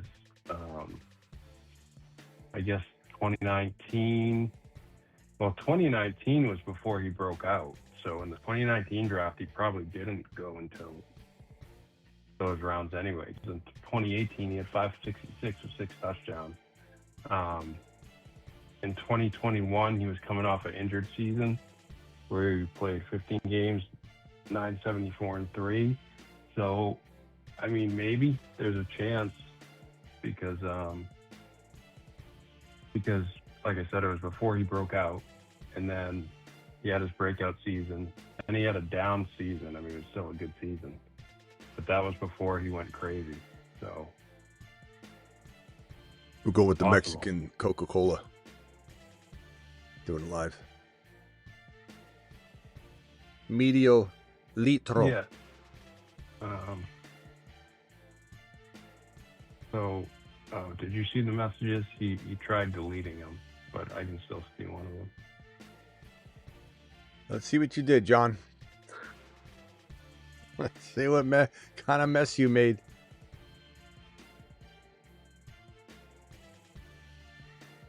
No one else saw him because YouTube wouldn't let him through.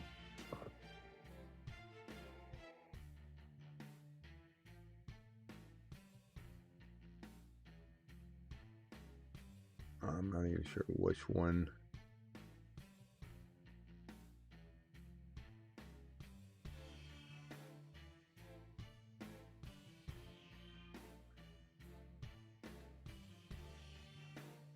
Oh yeah, I see it there. John, come on, bro. John, I don't know, you can't type right now, but you start acting like that and you're, oh god, it timed out worrying about this. I didn't time him out. No, I timed out. No, I timed out. Okay. While I was worrying about this thing, and yet I timed out on Jeremiah Love at 31. Wow, I would have taken him anyway. Better I would have taken him anyway. Yeah, John, talk like that again, and you're gone, bro. Okay. You want to walk that back a little bit? Let's see what his response is. Your response is really going to determine whether you stay, actually. Julian got another 10 to go with Oscar for the extension. Okay, got that. Okay, 5-4 betweens. So, I don't know if Travis took carry on that. Luis says, $100 hauler. Man, Luis, you want to roll this till tomorrow? Or do you want it now? It's up to you. I've got my Mexican soda here. You know, we got the Medio Litro right here, my boy. The cart as what was it? Meet the Fockers wearing the quesadilla.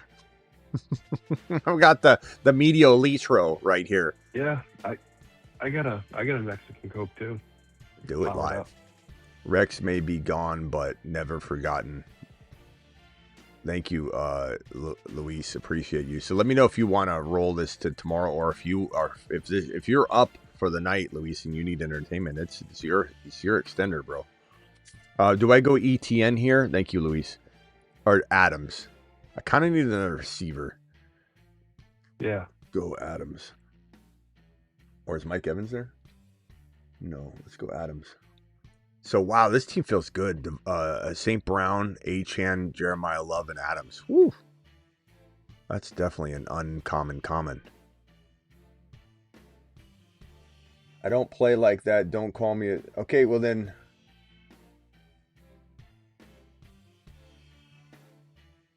In my community, you're dead. All right, that's a threat. So.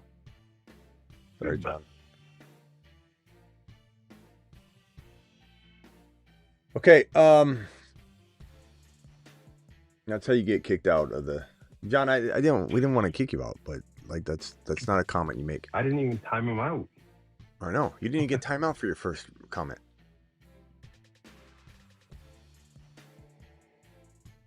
Okay, what did Luis say? Did Luis want to extend this?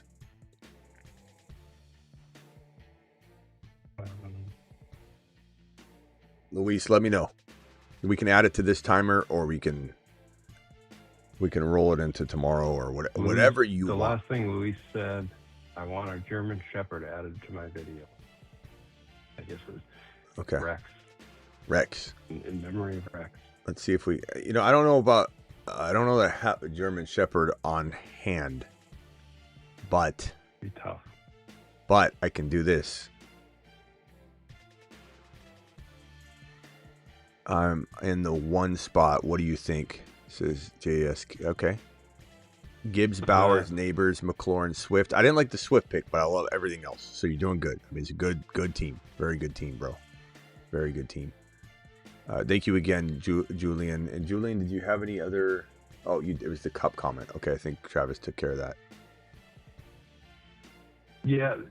So with that, I didn't know if he was like trying to compare him specifically to like a player that's falling this year, but I went and looked up Cup, and I don't personally remember, but 2019 would have been before he broke out, so he definitely could have been going later. Mm-hmm. And then 2021 was, I don't know if you remember, he broke out, then he had like a lesser year, 974, 3 touchdowns. Then he went off to 1,900 yards. Ball tootin'. Toot scoot. Wow. I've never built a team this unique before. St. Brown, Achane, Jeremiah Love. This is not like some weird weeklies contest or something. This is the mini Schnauzer. Achane, Love, and Tootin. Adams and St. Brown. That's crazy.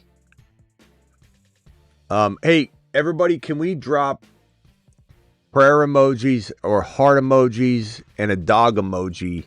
A dog emoji and a prayer emoji, dog emoji and a heart emoji for the next 30 seconds straight for Rex.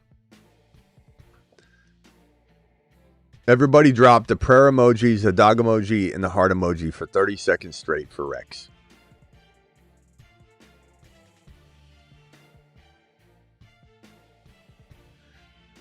And then I think I can...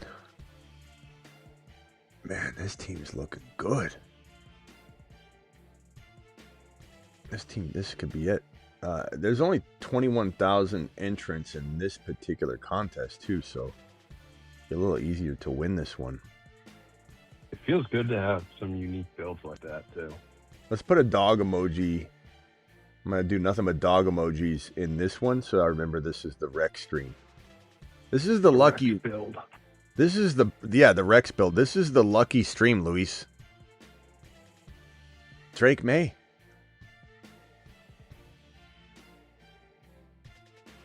This is the luck. This is the Rex stream. Yeah. Rex is watching over this team right now. I'll tell you that. Drake May, Tootin, Adams, Love, Achane. Drake May. Luis is a Pats fan too. St. B. Drake May. Drake May. St. B. Rockout, you still there? Yeah, can I give you my team so far? Sure. All right, my team is Drake May, Jonathan Taylor, ETN, AJ Brown, Adams, Moore. Nice. That's good. This team, that's a good one, Rocket. I like that. God, this team feels like it's crazy. It's a super late night becoming a norm around here. Yes, it is, DK. We're live for, this is 3 hours and 7 minutes. I think this might be our longest stream of the off season so far. I mean, we've had like 2 hours and 55 minutes, I think, but I don't know if we've gone over 3. Did we add Luis's yet? Or no, I'm still waiting to know if he wants to add the whole 5, 10. No.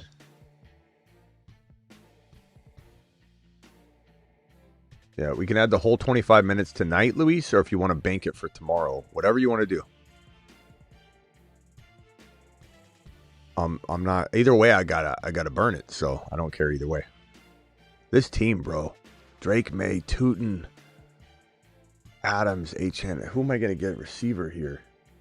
DK could fall. Man, that'd be nice. Cortland Sutton's really intriguing.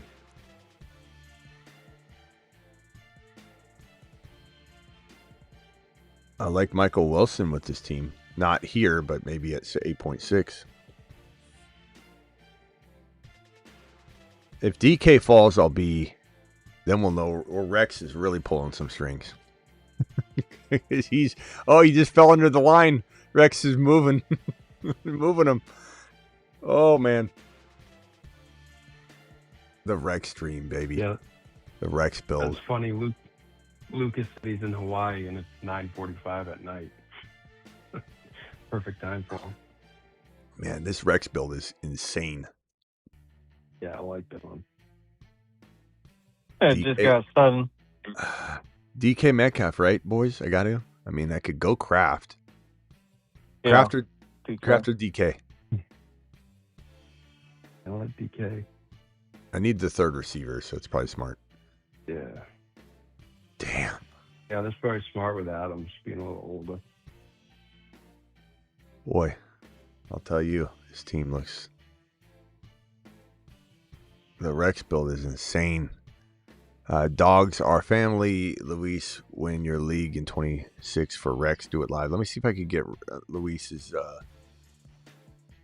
video up here and see if I can get. I'm at least putting the dog emojis in it. I don't have a. I mean, I can find one and get a German Shepherd, but for now, have it. Yeah, and a couple dogs.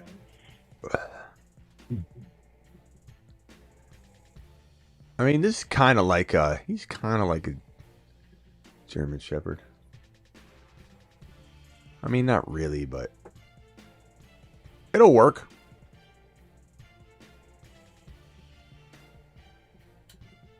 Oh, the standing dog. Yeah, that one looks good. Yeah. Is that the same color as Rex? At least.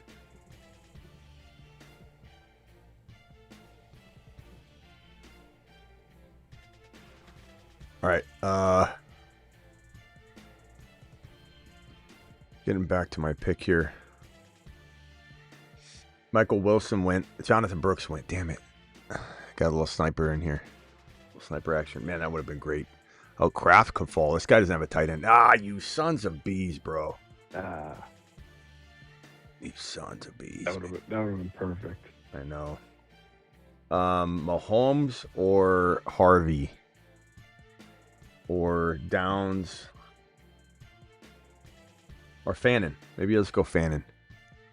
Yeah. It's a little early. He's close enough. No! What? No! Uh-oh.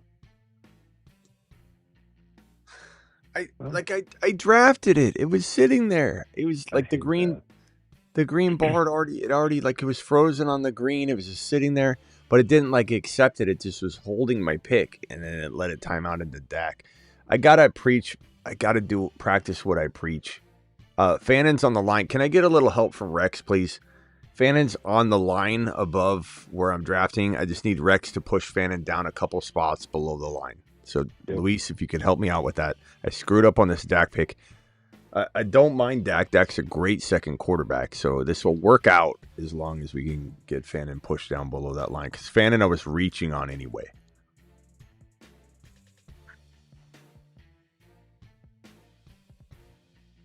I didn't even auto. I'm not even going to take accountability for that one. Because I swiped it, and you know how sometimes it freezes? It's just sitting there, frozen. I can't even undo it. It's just sitting there, swiped green. It sits there. And then I just need to tap the star on the player, then swipe every time and make it practice. All right, Fannin is... Look, Rex, we need a little help here. Nah, that wasn't it. Damn it. Good. Please let it be Fannin. He's our boy. Nice try. Thank you, though, Luis. Dak wasn't bad, though. I mean, he's going to do well, but damn it. No. I guess Kyle Pitts or Worthy. Either that or you punt the tight end down the line and you just go with the guys you talked about earlier, including the guy. What guy? Tight end 5'6", you could even stack with one of your QBs. I don't want to say any names. I don't want to lose one. Go ahead and say it. Go ahead and say it because I don't even know what you're. It's you okay. could go on with Ferguson and Okonkwo. Oh yeah, those type of guys too. But yeah, I think Pitts is right there. I mean, I guess the guys. So I guess Fannin, and let's say I would have went. I mean, I wouldn't have got the quarterback I really want, I guess. So Fannin, yeah. I mean, Pitts and Dak is maybe even better than Fannin and whatever I picked there. So I'm fine with it. That's true. But man, that pisses me off because I literally drafted it. It's just sitting there.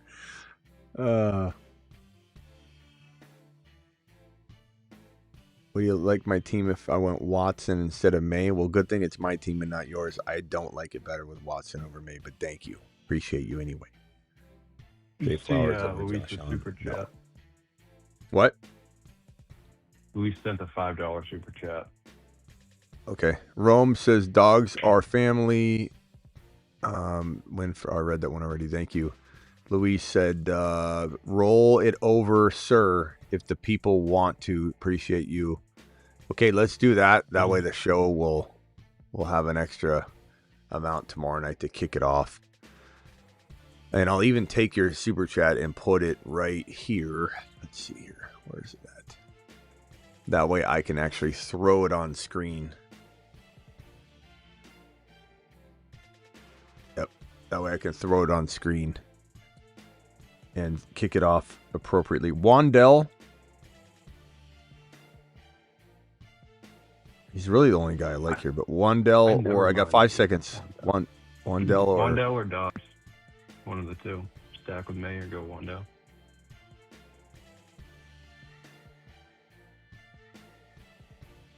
Okay, Wandell.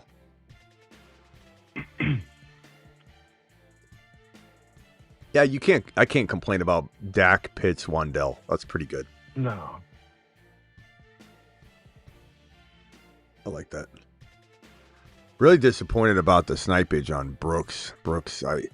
Part of me wanted to take Brooks over DK, but I couldn't let DK fall. I needed a third receiver at that point. This is a good team.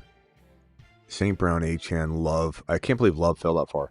I'm telling you, the fear on Jeremiah Love right now. This is great news. It's I mean, too much, yeah. 31 overall, 3.7. Wow. I never thought I'd be getting Jeremiah Love at 3.7. It's crazy.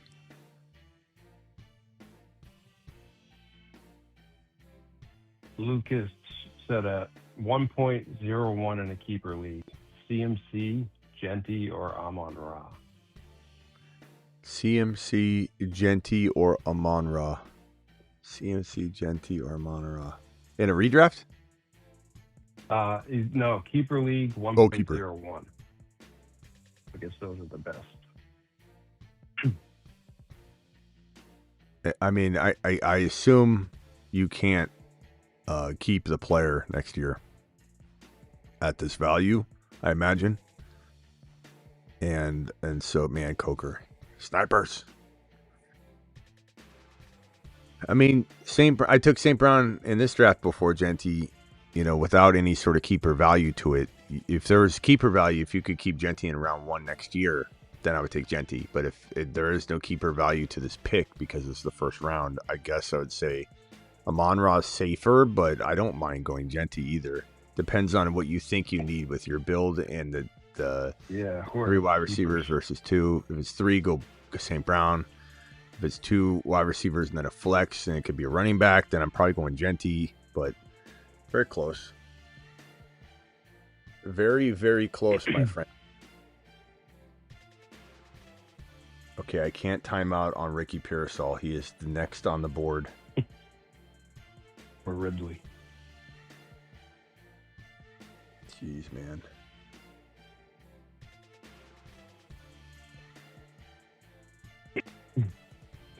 Woody Marks, Pacheco.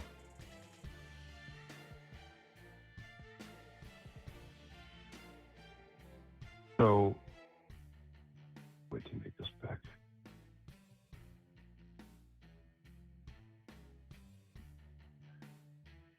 I don't really know that I didn't know what I wanted to do. I was running out of time, and I had Willis queued, and I just swiped on him.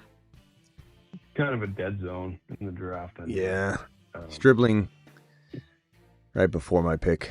There's about 4 or 5 of you in here, so it's kind of, a lot of my stuff that I'm queuing up that I'm like, this is safe, this will be there. And then it's like, derails your plan. He's got Tootin in the 13th and McBride in the 4th as his keepers. Good. That's with no wide receiver, probably lean St. Brown, I suppose. But if you can keep Genty long term, Genty. But if it's a no keep a player round 1 pick, then because there's no keeper value. I would probably go with the wide receiver St. Brown. Travis Hunter, Debo, or I don't want to say it because he's going to get sniped, but let me see if he'll make it to my next pick. Hold on.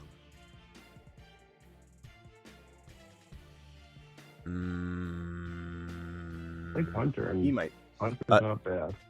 Okay, yeah. So Hunter or rock out Hunter or Debo. Debo.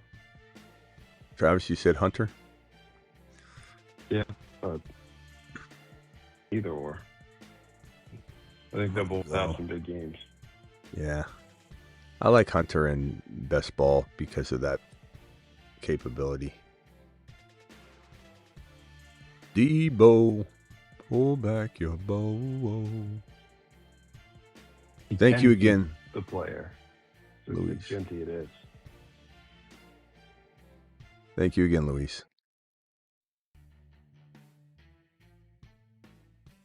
Y'all think I made a good trade, JJ Dowdle for JSN and Bucky?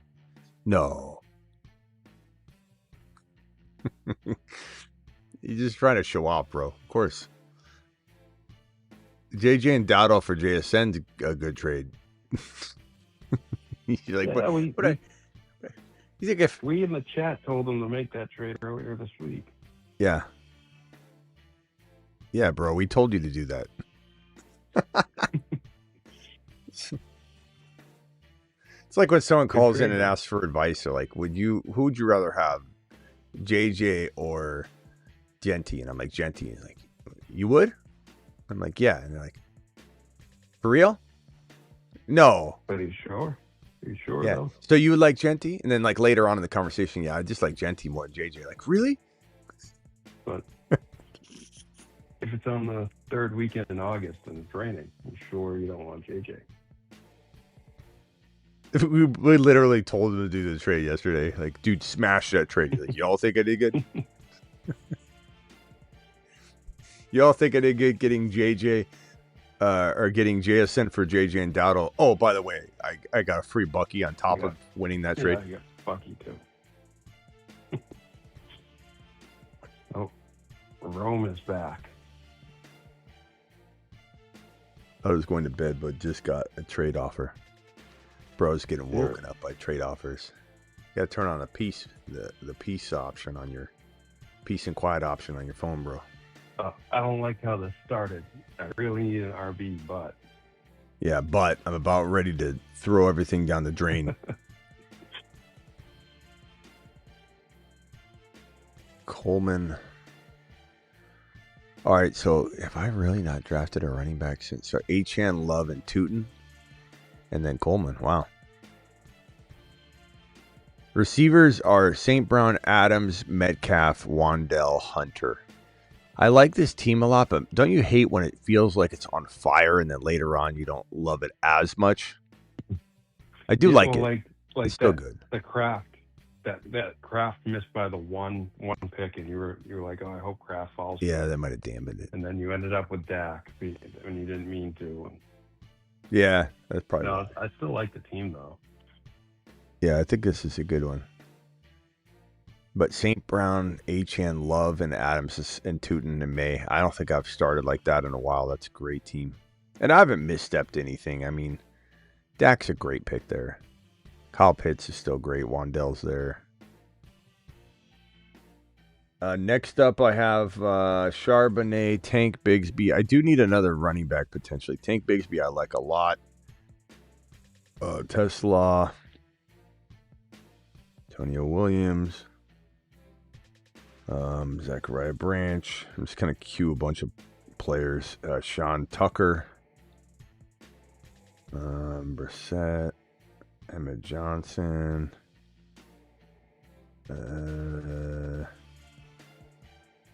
Debo, hold back your bow.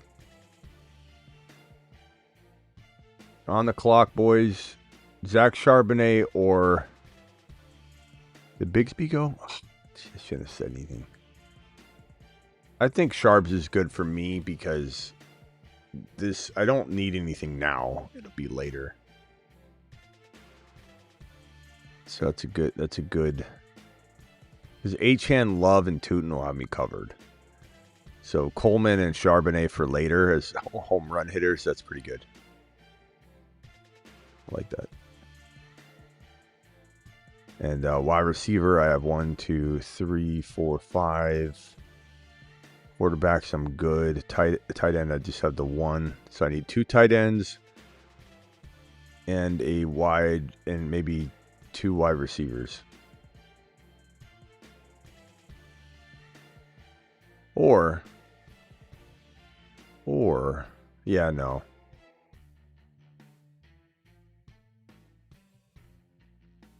Debo.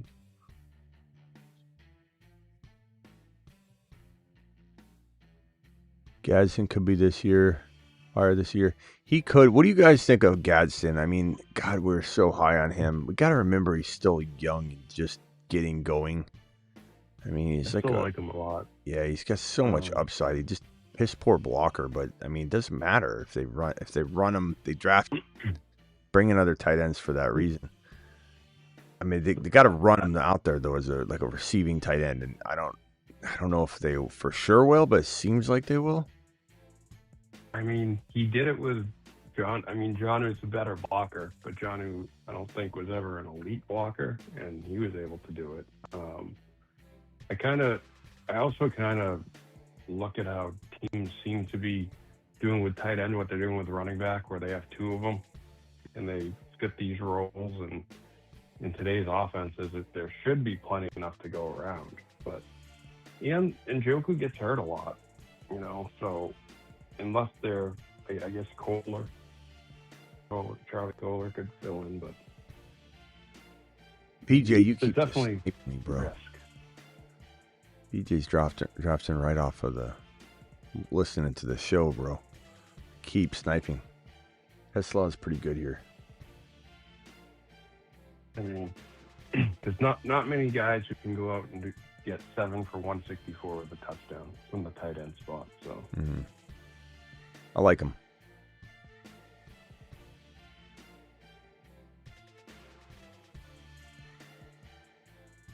Best ball, that's the ideal place for him, right now anyway. Who's the number 1 target? DJ says Warren or Downs, and ain't Warren, bro. He's Warren's one of the most targeted tight ends like in recent memory. Like you got to look at the targets are crazy. He's a beast, bro. Let's see. If I had to guess, he's like top 5 most targeted tight end.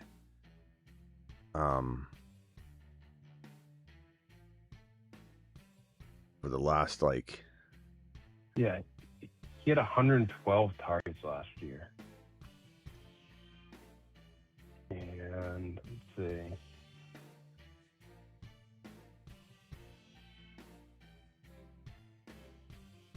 Yeah.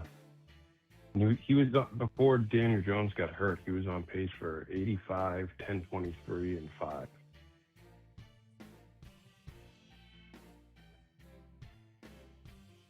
Downs should get an uptake. Yeah, he'll be good. For sure. Yeah. What I don't like is Alec Pierce. I like Downs more than Alec Pierce for sure. Yeah, well, I think Pierce went in the 7th round in this draft, which is just way too high for me. Debo, hold back your bow. AJ Barner is a sleeper for me. Yep. I think he's gonna be good.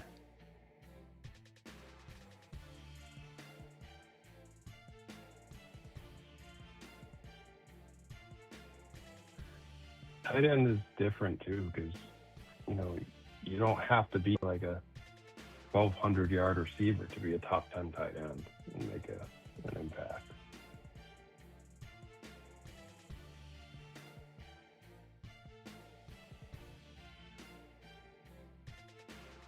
Well, let's go. Let's go. What do we need here? 3 quarterbacks. I got Willis. I got different bye weeks. Drake May, Dak Prescott, Malik Willis. I got Achane, Love, Tootin, Coleman, Charbonnet, and those bye weeks match up beautifully. Not a single player has same bye week in my running back stable. Although, because Sharps and Coleman may or may not be doing much at all, maybe I do need a running back. My receivers are Amon-Ra, Adams, DK, Wandell, Travis Hunter, Tesla. And those bye weeks are all really good. Spread out very well. 1, 2, 3, 4, 5, 6 wide receivers. So I think I can go running back, wide receiver here, and it'll be perfect. The question is, what running back? Kalen Black. Take that gamble. Or Jaden Blue. Laybourne. Helani. I could go Helani and have Charbonnet and Helani, I guess, but I don't know if I cared that much about that. Should I go Kalen Black for the home run or Jaden Blue?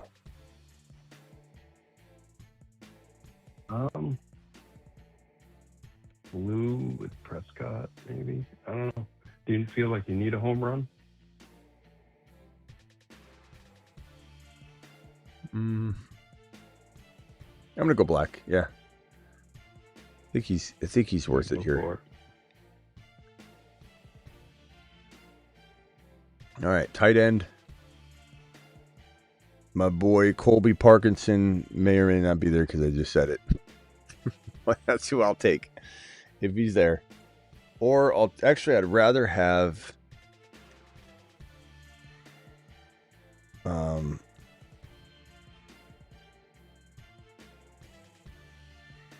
I'd rather have Noah Gray. So please don't take Noah Gray. That's who I want. Don't target him. Don't take Noah Gray or don't take Pat Freiermuth. Don't do it.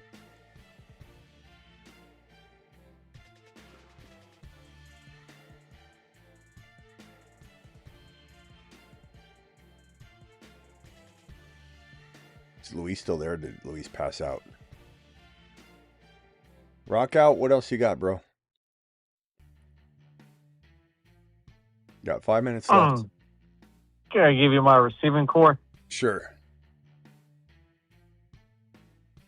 All right. All right. A.J. Brown, Adams, Moore, Sutton, Wilson, and Tony Williams. Okay. Oh, got him in the timeout. Colby Parkinson. Boom. Nailed it. Nice rock out. I like it. I like this team too. This is the Rex team. Ray. Drake May, Dak Prescott, Malik Willis, Achane, Love, and Tootin. Achane, Love, and Bashal Tootin is crazy. With Drake May, Dak, Amon-Ra, Adams, DK, Wandell, Kyle Pitts. I like it. And again, this is a 21,000 entrance, which is a lot, but it's not. It's still very small compared to like Best Ball Mania. So that's pretty cool. 10K to first place.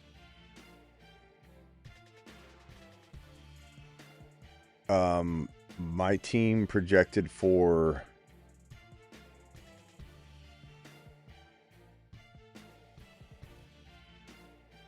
I don't know, like kind of middle of the pack. The two best teams that they say, Team 11.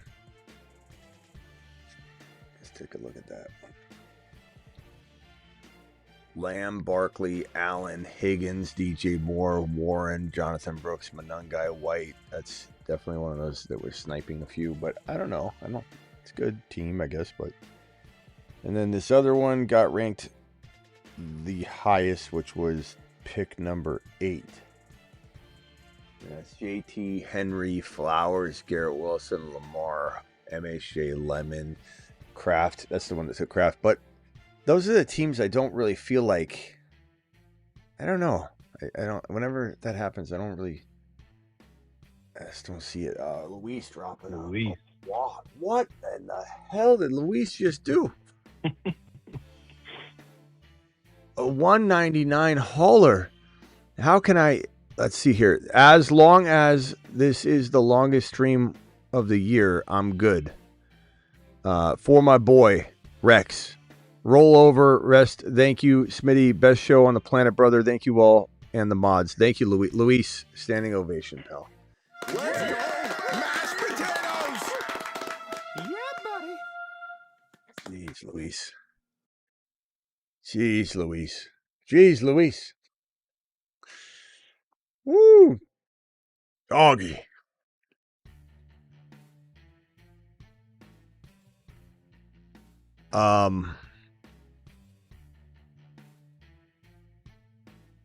Luis did that without even calling. Wow.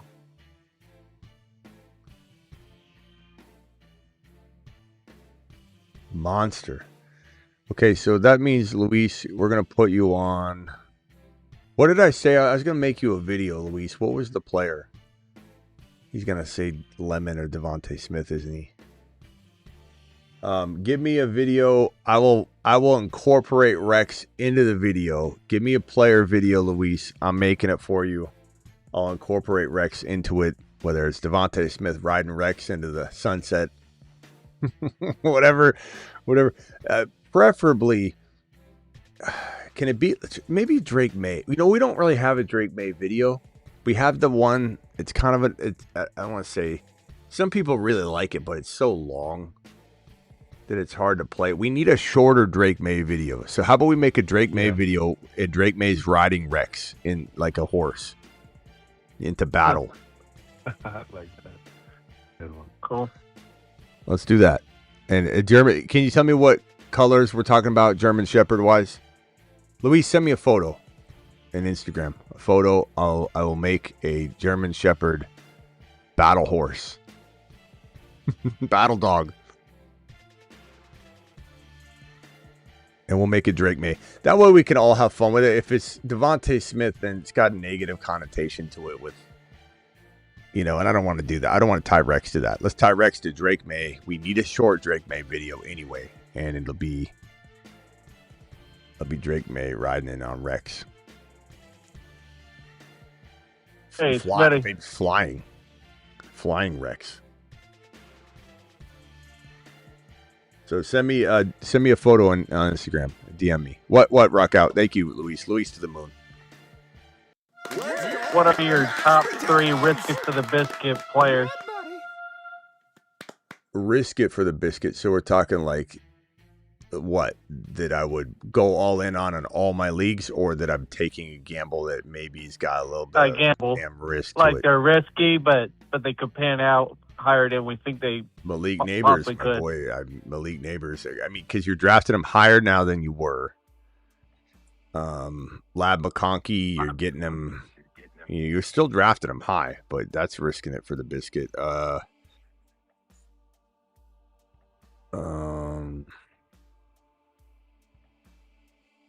Neighbors is now. I got to update this ADP. Yeah. Drake May doesn't feel like a risk. I don't know. Tootin might be risking it for the biscuit. I mean, he's sometimes going like late 4, top of 5, but like a late 4 is still a costly pick. So I'd say Tootin feels a lot like because he has a lot of that H-hand risk, that H-hand had when we were putting our faith in H-hand, and it was risky at the time to put our faith in H-hand. Thanks again, Luis. It was really risky to put our faith in H-hand, but we believed in him. And the whole world was like against us, it seemed. Every day we'd have somebody going, you don't know what you're talking about, bro. He's not going to hold up. Oh, my. I had to argue with people every night on HN. Like every night, bro. Roll it over for Luis, says Rhino, thank you for the super chat, young man. So what is that for a rollover? Is that like an hour? So we got all of them combined? Well, 300, right?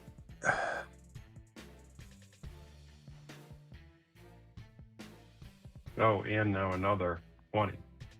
Yeah, let's use Rhino's now. Rhino, do you want to use yours now while we figure this out? Rhino, let's extend the show for Rhino because this is the ones we're not extending. Let's hit this for Rhino. Rhino, appreciate you. 5-minute extender. The show has just been extended 5 minutes. Rhino to the moon. Rhino, you're the man. Stay positive, chat and channel here for you. Agreed. What am I doing here? So of Luis's Snoopy dropping the extender, doing it live.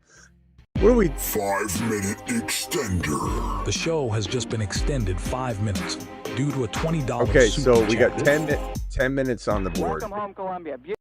Gotta be the most extenders ever, right? I think so.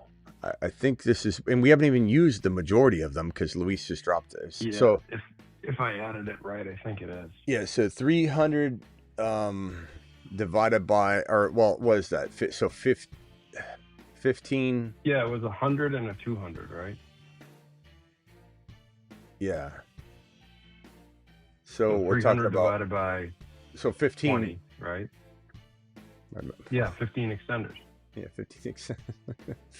That's So 75 minutes. 75 minutes. So we start the show tomorrow with 75. Jeez, Luis. Luis is. I'm gonna have to break this up into like 2 shows. Yeah. See how we go. Luis.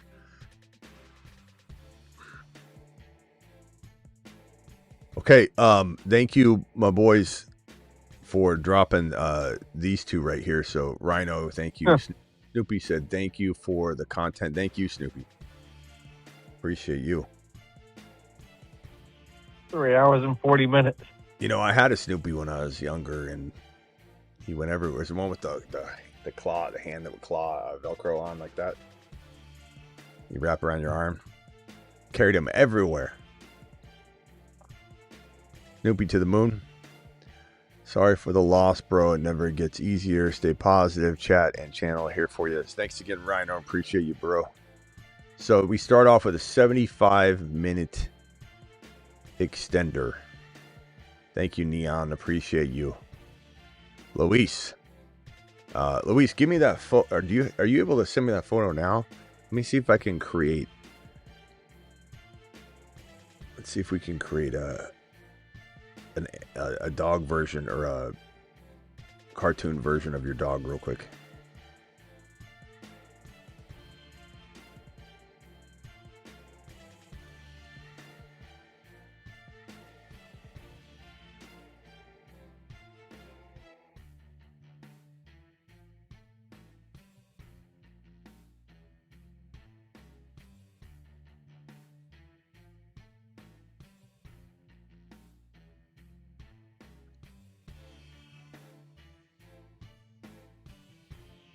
All right, Luis, I'm gonna keep refreshing. All right, we got a phone caller here. Phone caller, you are live. What is your name and where are you calling from? Eric from Wisconsin. What's up, Eric? What can I do for you, pal? I just had a question for you. It's nice to see you up this late, by the way. But I had a question for you. It's nice to see me. What? It's nice to see what? Up this late. Up this late. See you up this late. Oh, see me up this late. Okay, gotcha. Sorry. Yeah. Well, thank you. So, I'm in an auction league, and it's 2 quarterbacks, 2 running backs, 2 wideouts, and 2 flexes. Should I go like hard and get like Josh Allen and Lamar Jackson and go hard at the QB, or just go hard at running back? Because I could get Gibbs and Bijan if I really wanted to, because it's an auction league. So, I mean, what would your strategy kind of be there? Or should I just spread it out and just get a nice overall team? Or could you go hard at like 2 positions? I think I would take. I would try and go Drake May. I think Drake May is going to be a lot easier to pay that price tag, get him Malik Willis, and still get a whole bunch of other stuff. I also wonder what you could do in terms of the 3-headed monster with the quarterback. Like, what do you think Gibbs would go for in your draft? What do you think Chase will go for? And what do you think Bowers will go for? So it's a $250 salary league, and there's also big play points. And I think Bowers could go from 40 maybe, and then I think you're looking at like Chase going for like 70 and Bijan and them going for about 70.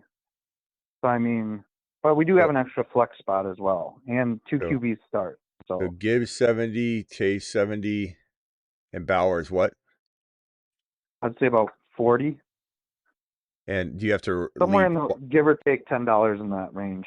And do you have to leave $1 for every player? No, as long as you fill your starting lineup. I mean, we have a tight end and a defense too. Well, that's what I'm saying. Like, do they force you to leave dollars for those player slots? Like, you can't just spend $250 on one guy.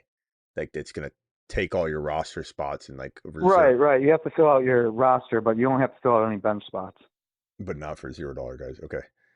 So you're gonna have 180 minus 250, so $70 left over after this, right? Is that correct? It's late, so yeah. Okay, so $70. I mean, I'm crazy, bro. I am crazy. I would take the 3-headed monster and then grab like a Drake May. And then if you can get Malik Willis with it, great. And then get a bunch of dollar players. I love this 3-headed monster. That's not for everybody. It's risky for sure. If you were to go like with a normal, I'm a conservative Caleb kind of person, no problem. It's nothing, no shame in that. I still think you're far better off going and getting a Drake May and then, a Willis or a Drake May and something along those lines. And then it just leaves you so much more ability to fill these spots. And I'm still filling it in ways that I think are going to be beneficial to me getting more studs. And what I mean when I say that is like I look into this 4th and 5th round territory, and I think I literally could, if I had all my picks in round 4 or 5, honestly, if I had all my picks in round 4, I think I could win a league. Adams, Hendy, Bucky, Lamar, Tootin, Drake May. I mean, I know it's different in Superflex, but I'm just saying like these types of guys, their values, So these quarterbacks are more valued. I was going to say technically it's not a super flex. You have to start 2 QBs, but guys like so it's a mandatory. Guys like I would say Drake London or the Pukas might go in like maybe Puka will go to the high 50s and 60s this year, but like there's some guys like you could probably pick up like Pickens for like in the 30s. It depends when their name gets called out too, because sometimes you can get real steal on people too. I mean, mandatory 2 QB is different than Superflex. So you got to say that from the jump. Otherwise, we just dance around for. Yeah, so mandatory 2 QB, that's a different monster. I guess I'm a little more apt to try to see if I can get 2 QBs like that. One being a little bit better than I guess Willis, but I still like it. I still like that strategy. Like, if you think you could get the 3-headed monster with May and Willis for that $70 and still not get restricted, because it's going to make you hold like $13 or whatever for the rest of it. So with the $60 or $58, you could get May and Malik Willis. I still would try personally do the 3-headed monster with those 2 quarterbacks. Or if you had to go Mahomes and you get Mahomes, Fields, and then Willis with that 3-headed monster, I would do it. But I'm crazy. I just think that that's going to be a fun strategy this year.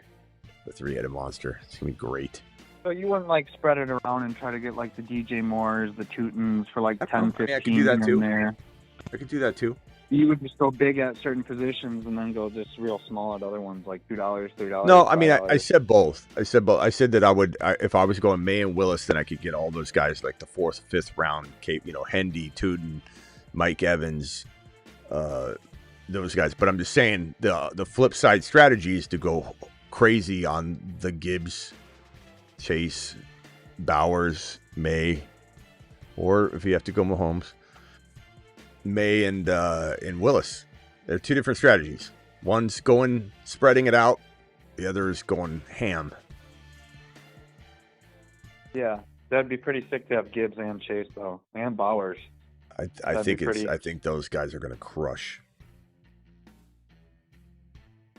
Yeah, because every year I get like, I don't know, I get like timid of going for big players, like spending more than 50. You know what I mean? And I just try to round it out by getting like, you know, I mean, because like I think AJ Brown will probably be in like the 40s too. You know what I mean?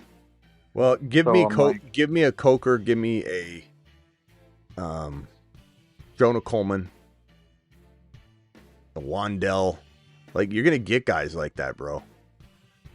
And especially if you get down to it and everyone's got like $1 and $2 left and like Wandells are going, and like people are like, how is this guy with the team he has still getting these wide receivers at $1?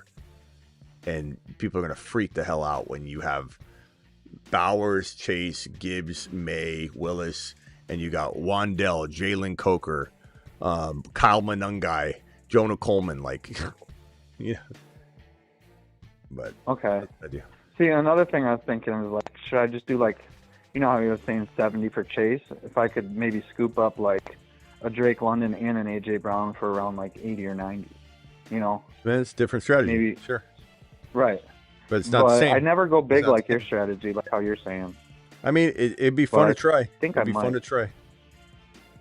Yeah. All right, my man. All right, well, thank you for the advice. I think I might consider put my it. chips in the middle this year. Yeah, consider it, and then call in. We'll talk about it more. When are you drafting? September 6th, Memorial Day. Okay, you got plenty of time. All right, thanks. I watch your show all the time. Thanks, pal. Later. All right. This one here from, and we're out of here. Joined a new league this year with a 2 flex reception bonus on 10 plus. Rock out. Yeah, you could have said your piece, bro. You can call back in and say goodbye if you want. Would you target off the top of your mind in skill positions, Grandma League? Join a new league. God, I can't even read anymore. Receptions bonus 10 plus 1.2, 20 plus 2 points. Who would you target? Travis, what do you think on this one? I'd probably say, I mean, these big plays. AJ Brown's going to have big plays, I think, because Drake May's the best downfield thrower in the game. Hold on, let me get Rock out in here. Drake May is one of the best downfield throwers. London's great downfield. Yeah, let me see if Travis got any data on this real quick, and then we'll.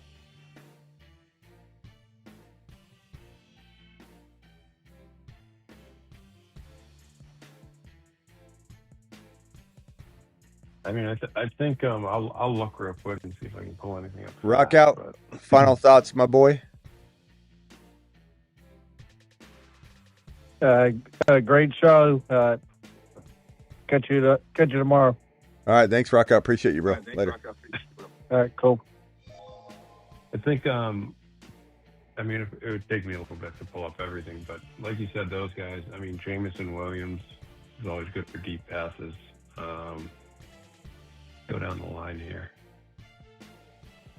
As we get further down, I mean, Alec Pierce, if he's healthy, he catches a ton of deep balls. Yeah. So if you can get him at the right, you know, but I'm not taking him in round 7 though, something like that.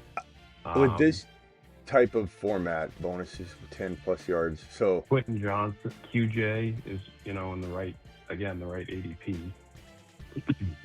Yeah, I'd probably say if this is me, bro, Jamar Chase, Jamar Chase, AJ Brown,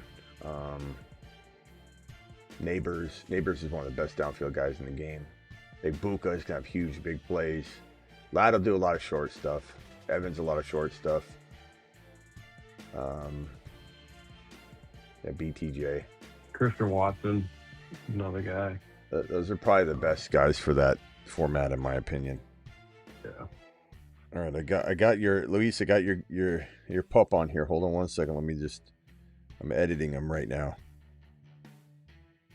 But this isn't your video. I'm just gonna put him on your thing for now. But we'll make Drake May, riding him like a war dog into battle.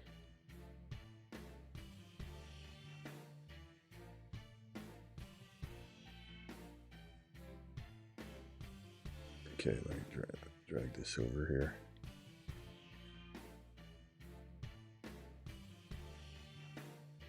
Anything else, Travis? I think we got it. Good show tonight. Yeah, long show. We Thanks, have 75. Yeah, thank you guys. Thank you, Travis. Appreciate you. 75 minutes tomorrow. Later. 75 minutes tomorrow for Luis. And this emoji one was pretty close in a way. What? We got the real Rex. Please stand up. All right, so here's Rex. And soon, Drake May will be riding him into battle.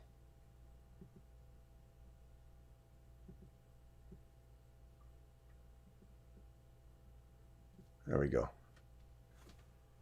Good, Luis. Rex, a part of ingrained into the show. I'll see you all later. Appreciate everybody. 3 hour and 55 minute show. That leaves us a good. We're cutting it before 4 hours. That gives us a goal next time to beat. Yeah, that way we say our longest show almost was 4 hours. Please drop a like. Yes, Neon, thank you. Drop a like on the way out. We only have 92 thumbs up. Really? We've had on a 4 hour show. 92 thumbs. Can we at least push that 8 over, guys? 138 of you in the building. We can get to the 100, but that's the 8 p.m. show is like 200 likes. We've been here for 4 hours.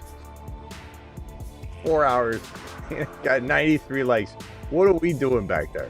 These are rookie numbers in this racket. Rookie numbers. 93 likes. We can do it. We can push it over the edge, please. Yeah, those of you on Rumble watching, we still got Rumblers. Can you get on YouTube and help out and drop 7 likes? There we go. 96. We're almost there. 96. Come on. Do it live. Do it live. Push it. Push it. Push it. Push to 100. I'm live Monday through Friday, 8 p.m. Eastern. Live almost every single midnight. And live whenever big news breaks.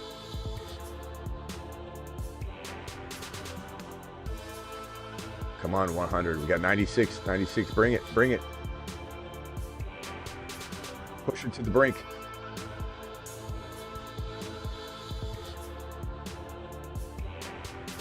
$97. 97. Come on. You can do it.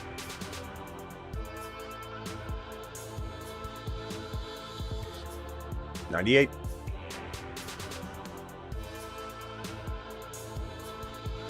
$98. Almost there.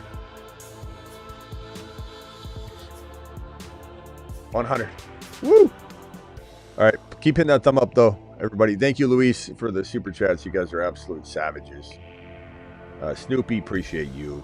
Rhino, Luis, Rome, Luis, Jake, Julian, Oscar, Luis, Calvin, Daniel, Luis, Pony, Luis, Golf, Luis, Golf was going on a run. Golf, you still there? Golf was going on a run earlier, by the way. Golf was dropping wads.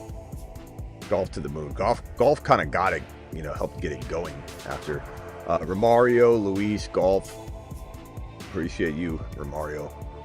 Romario helped kickstart it too. Aries, appreciate you. Luis, Pony, you did good tonight, pal. Daniel, thank you again. Golf, there's Golf again. Luis, and then Scotty Do. Scotty Do was the first super chatter of the night. Pony, appreciate you, man. Pony, you still there? Pony to the moon. Golf, if you're there, appreciate you, Golf. Thank you, Luis. Thank you, Daniel. You guys rock. A couple more thumbs up if we could on the way out the door. Just saying. All right, see you all tomorrow. Thank you, guys. We're at 3 hours and 58 minutes and 29 seconds. Do we push it to 4 hours? Or do we just call it here and say that's our goal? Let's make it a goal. We're gonna cut it short a minute before 4 hours, and we're gonna make a 4 hour show a goal. All right, see you all tomorrow.